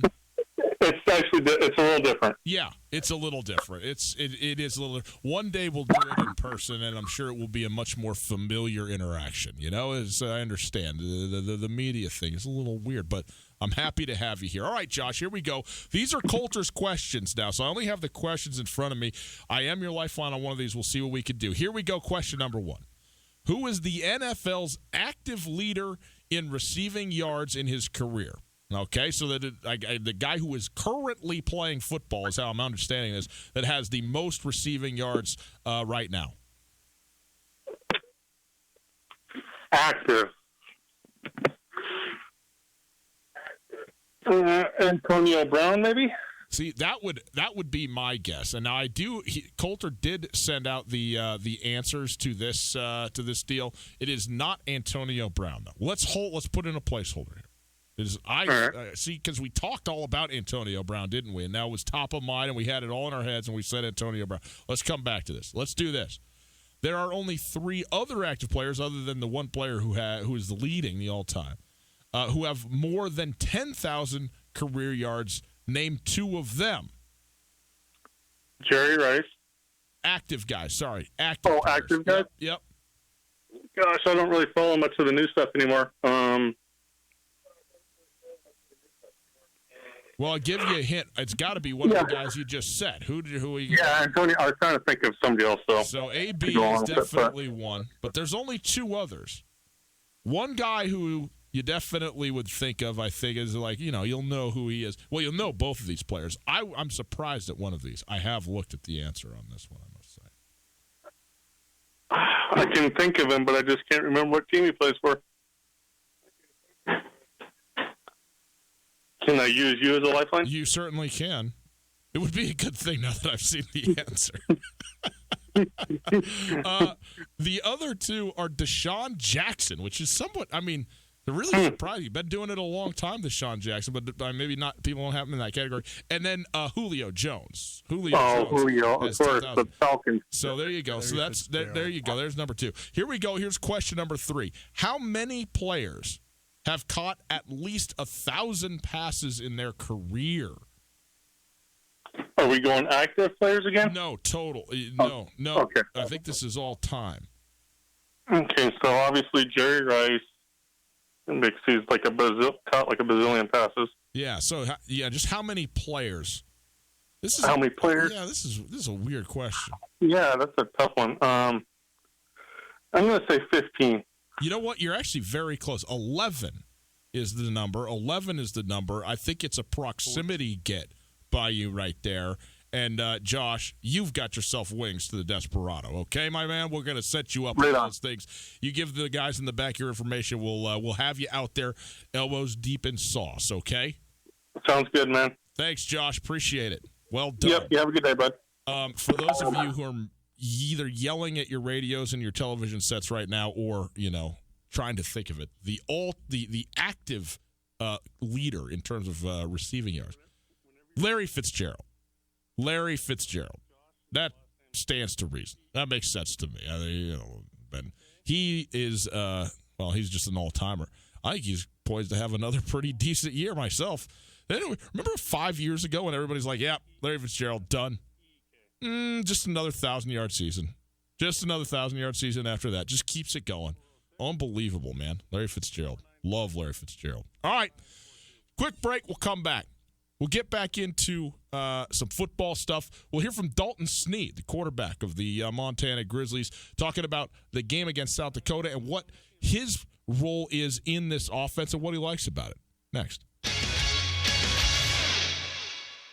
This is Mike Nugent with Berkshire Hathaway Home Services. Berkshire Hathaway provides Western Montana with full-time real estate professionals for you whenever you need us. Our reputation as the state's most knowledgeable and available real estate group has helped build unmatched trust in the Garden City and statewide. If you have been thinking of making a real estate move in the short or long term, give me a call. No pressure, no expectations. Just professional opinions and service at whatever pace you are comfortable with. Give me, Mike Nugent, a call today, 531-1802. And remember, every question is good to ask. Hey everybody, Ryan Tootell, and I'm here with Josh of the Advocates Injury Law Firm. Josh, there's a lot of lawyers in this area. What makes you different? At the Advocates, we primarily focus on injury cases. That gives us the experience and the knowledge to correctly evaluate your case and work with insurance companies and other attorneys so you get exactly what you deserve to make you whole again. We take really good care of our clients, and we're going to fight for every single dollar you deserve. Call 640-4444 or online at montanaadvocates.com. There are a lot of lawyers. You deserve an advocate. If you are hurt or disabled, you may be entitled to benefits from an insurance company or Social Security. I'm Chris Helmer, an attorney at Clark Fork Law Offices. Our Missoula firm specializes in worker compensation, personal injury, and Social Security disability. There are many unknowns when injured or disabled. The other side is fighting hard. You should too. Call Clark Fork Law at 728-0168 for a free consultation or visit clarkforklaw.com. Again, 728-0168. The biggest reason fall is the Desperados' favorite season of all, the return of those wonderfully spirited UM students, of course. Okay.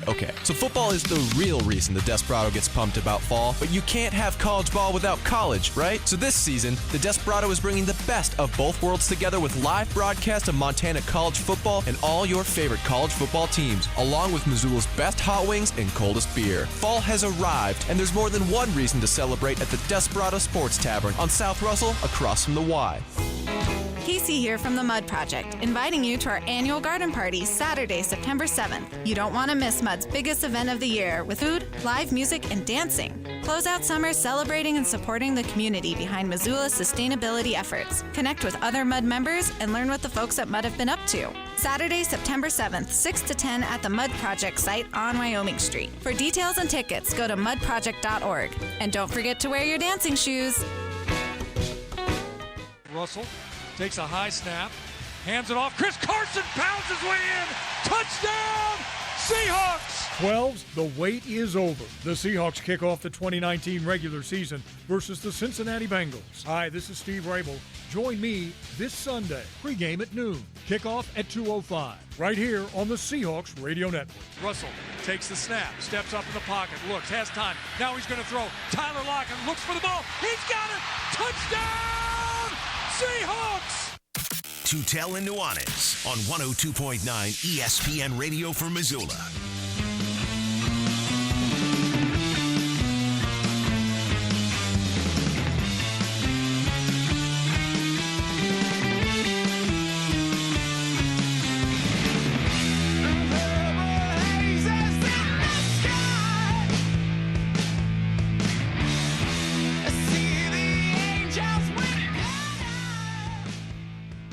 Yes, a Wednesday evening. And this night, this day, the 4th day of September, has this ominous distinction, which we're happy to have pass. It is the last day of the NFL season not being active. Get it out of here. Packers Bears tomorrow from Soldier Field. Can't wait. It's Tootell Nuanez, 102.9 ESPN Radio. Outstanding to be with you here on this Wednesday afternoon. Hope you are having a fantastic day. Thanks for spending some time on your radios, on your televisions across the state, on SWX Montana. Thanks for being here. Good to be with you. On the YouTube channel, go check out the YouTube channel. Tootell Nuanez, search it there. You get us. That's easy enough. You can check it out on the stream as well. Oh, so very many ways. You can also listen on the podcast. Go check out the podcast every single day. Post it right after the show's over. You get the whole show on the podcast. The podcast available thanks to the Wingate by Wyndham Hotel. We are broadcasting live from the Kurtz Polaris studios. Kurtz Polaris is at 2904 West Broadway in Missoula, Highway 83 in Sealy, and online at kurtzpolaris.com. Wanted to talk a little bit more with you about the Grizzlies and about their quarterback, Dalton Snead, who, again, had a phenomenal and absolutely unbelievable day on Saturday against South Dakota, a all-time day. In fact, for Dalton Snead, 430 yards passing. That is his career high. 37 of 52. He did have the 2 interceptions, but he threw for 3 touchdowns. He rushed for another score as well, and was just dominant all the way through in that football game overall. I mean, talk about 15 incompletions on 52 attempts. That's a very, very high completion percentage. Talking about 66, 70%. Completion percentage, which is outstanding. But he was asked a couple of questions over the course of the press conference on Monday, just regarding playing in this system and what it's been like here kind of going into year 2. So most specifically, coming out of a game like they had in a big game, a very productive game, especially in the passing game, what level of confidence does he and the rest of the team have offensively right now? I'd say as a whole, for the whole offense, our confidence is definitely through the roof. We performed really well on the field, I feel like. But just like Dante was saying, there's a lot of things we didn't do really well. So obviously want to get those cleaned up. And it's a huge, I want to say, confidence booster for the receivers too, because, you go back and look, probably 350 of those yards are off, like Coach was saying, run-pass options, where I'm just kicking it out to the receiver and they're making guys miss, getting yards after catch. So that's a huge compliment to them and their ability to play on the outside. 37 completions, but as Coach Houck said, probably 20 of those were on RPOs. And so, in a situation where it is an RPO, it's not a straight pass play. They turned out to be passes, but in an RPO situation, it's not unprecedented, but it's rarer that becomes a deep ball, right? An RPO is usually works into the short and then occasionally the intermediate passing game. Not often are you sitting there and throwing the ball down the field, like really down the field, stretching the field on an RPO call. So what Dalton says there is really valid, right? Where he's getting the ball out relatively early, maybe a little bit on the move, and a lot of that is dump off, check down underneath type of stuff, and you got to rely on your guys to, get to yaks, right? Yards after catch. You got to go out there, take off, pick up some ground, break a tackle. It also is incumbent upon the quarterbacks. I think this is sort of an underappreciated or under-recognized part of the passing game. There's been a lot of completed passes that are made, especially in the short passing game, that have ultimately been really, really bad passes. I'm talking about you got a guy 7 yards who's moving and you throw it behind him or at him and he's got to adjust, can't move in stride. Well, you put the ball where it's supposed to be. Now let your receiver go the direction he needs to go naturally, with speed, with momentum. That's when you can break out the big play. So it takes both. But Dalton Snead giving it up to his guys on the outside. Again, Samori Toure, 9 receptions, 142 yards in this football game. Sammy Akem, 9 receptions, 158 yards. And Jerry Louis McGee, 8 receptions, 41 yards. Jerry, not able to really break loose, but did get some nice possession stuff. He did have a couple of he'll catch what is almost just a straight lateral. I mean, horizontal to the line of scrimmage, horizontal to the quarterback, which goes down as a pass interception that often goes for 0 or even negative yardage. You're trying to get Jerry Louis McGee in a bubble situation where he can pop out and kind of take off. That didn't happen. Give South Dakota credit. They were prepared for that, and they kind of keyed in on him. But it was to the advantage of, the 2 other guys who between them had 300 yards receiving. Huge day for Toure and Akem on the outside. The other thing that is worth noting, by the way, 8 receptions for Jerry Louis McGee. He is now 10 away. 10 away. No, pay attention now, okay, because we're only in the 2nd week of the season. 10 receptions away from becoming the all-time leading pass catcher in terms of receptions at the University of Montana. That's remarkable to already. I mean, you think about some of the wide receivers that have gone through Missoula over the years, and he's going to shatter that record by the time it's all said and done. I mean, he could catch, easily, right? He could catch 70 balls, and it's not outside of the realm of possibility that he catches 100 balls and breaks the record by 80 receptions. That is truly amazing. And this is a kid who hasn't even gone to the playoffs. This is all regular season. It's amazing. So, anyway, Jerry Louis McGee, phenomenal stuff. And he may well, Saturday evening, under the lights, break that all-time receiving mark. We will, pay attention to that if that comes to pass. Dalton Sneed went on to be asked just about his responsibility within the offense, within the flow of the offense, playing, for Coach Rosenbaugh, and what it's like to have the responsibility of a run-pass option where you have to make the read, you got to make the right decision, and if the amount of decision-making and responsibility that is placed on him as a quarterback, if he enjoys that. Absolutely. I think Coach Rosie and Coach Halleck both put a lot of trust in me to make the right decision, which that's why I love playing this offense. Is it puts a lot of pressure on the quarterback, but at the same time, when they dial up plays, that they make the reads so incredibly easy for you. It's an awesome system to play in, to where you can just spread the ball around to whoever's open, really, or if they give you a light box, hand the ball off. So the offensive scheme is just awesome to play in. It's interesting when he says it's fun to see when you're understanding what it is the coach is trying to do. And I think that kind of, maybe it sounds a little too obvious. Like, well, of course. You're the quarterback. You should know what the coach is trying to accomplish, but not necessarily. Play calling is an art. It really is. And yeah, you got to scheme it up. You got to understand the defense you're playing. You got to put a great plan together, have the guys in place, and all that. But then you also the timing of certain types of plays, how the plays are going to go. And when you call them, where you are on the field, where you are on the clock, all of that stuff is, it goes into the flow of it.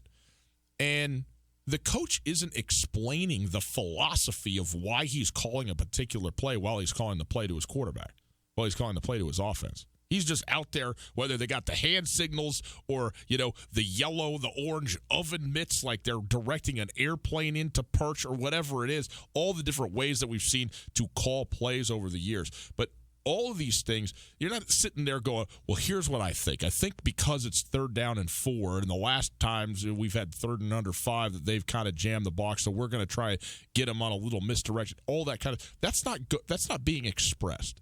But when you have a quarterback and a coach that are on the same page, when a coach makes a play call, the quarterback just innately understands, oh, yeah, no, I get it. That makes sense.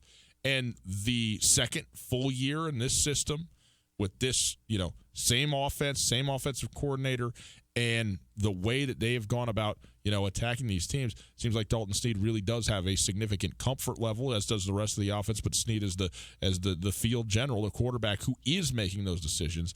And then he also said they make it pretty easy on you. Like, when you make the right play call, the read isn't difficult.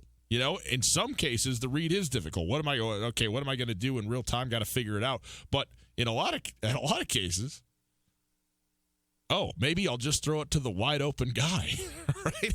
It doesn't have to be overcomplicated. The quarterbacks, get a ton of credit for all, the effort and the mental side of it and everything, and that's justified, and there is a ton of that. But sometimes there just isn't that much of it. Sometimes you go, I got the football, I should give it to that guy because it's going to be a touchdown. Sometimes that comes pretty easy. And I think you see some of that with Montana. And really, they did it, frankly, in the course of 2 quarters, in the second and the third quarter. They were stuffed primarily in the first quarter, the Grizzlies were. And then once Coach Rosenbach, Coach Houck, and the staff, and all of them, give Coach Green, Coach Germer, all the guys on the offensive side of the ball credit for figuring out what it was that the Yotes were up to. And then they were ready to dial up everything that they needed that they thought would expose South Dakota defensively, and they were by and large successful and put up a huge, huge day. 31 points, 430 yards passing, another 100 yards, 98 yards, I think, on the ground. It's a big day for Montana on the offensive side of the football. Speaking of the fourth quarter, interesting in this game, right? All the scoring for both teams happened in the second and the third quarter. Montana scored on 5 consecutive possessions, but did not score in the first or the fourth quarter. But South Dakota also did not score in the first or the fourth quarter. And Coach Houck was asked, about how this game kind of resembled some of the games that he had been, associated with the first time that he was at the University of Montana, 31-17, and ball control and time of possession. He was asked about how important time of possession is, or if that is still something that he values. This is what he said. Well, the fourth quarter was a thing of beauty. We had the ball for over 12 minutes, and I think we had it the last 6:38 or something. And, that's dominance in the fourth quarter if there ever was any. And, that's something that has been a point of emphasis, and hopefully we can continue to do that moving forward. 35-27, the total time of possession for Montana in this game, 24-33. So they held the ball for roughly 10 minutes more than South Dakota did in this football game.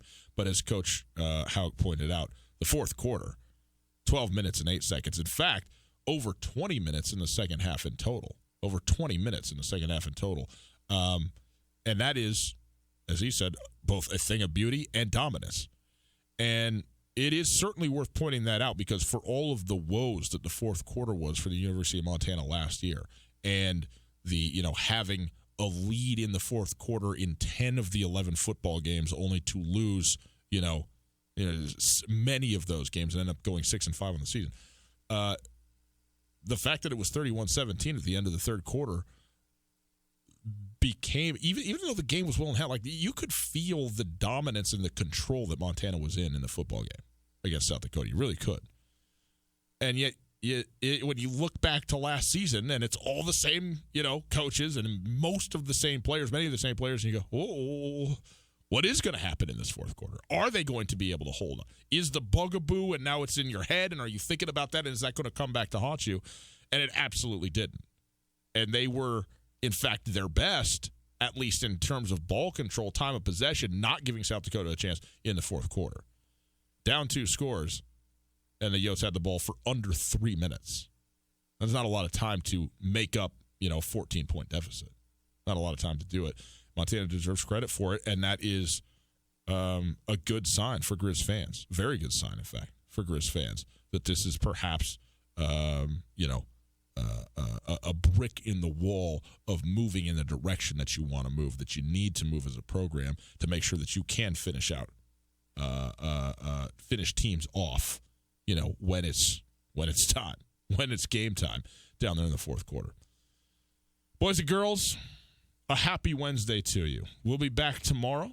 Coulter will be in here. We'll have tons more sound for you from both Montana and Montana State. And yes, we will get you properly ready for the Green Bay Packer Chicago Bear football game that kicks off the 2019 NFL football season. It's a great day. It is Christmas Eve. Yes, it is. It is Christmas Eve. Thank you very much. I'm going to go draft about 7 more fantasy teams tonight, and I will see you tomorrow tomorrow afternoon, and we'll do this whole thing again. Good to be with you. Have a wonderful, wonderful Thursday.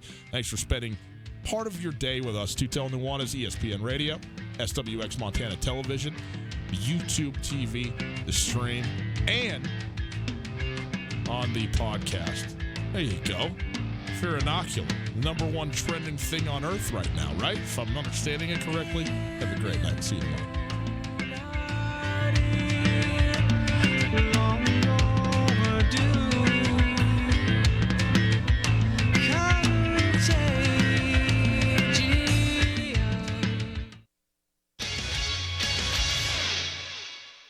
Hi there, it's Les Schwab Tires. You know, we've been helping keep folks safe on the road around here since 1952.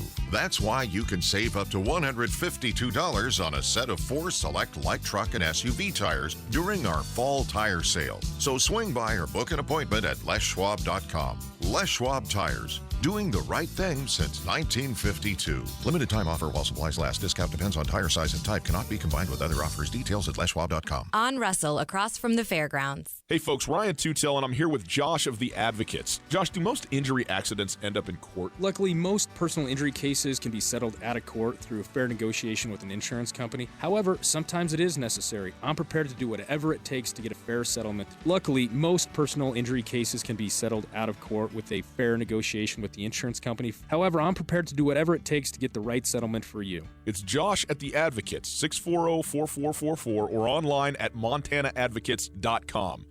Now, the Montana Club's happy hour features BOGO beverages. Our expertly mixed cocktails, microbrews, domestics, and wine are buy one, get one free 7 days a week from 3 to 5:30. Stop in on Friday for Montini night. Sip on a top shelf martini for only $6, 5:30 to close. When you've worked hard all day and are ready to relax, the Montana Club has got you covered with BOGO happy hour 7 days a week, 3 to 5:30 on Brooks and North Reserve, Missoula.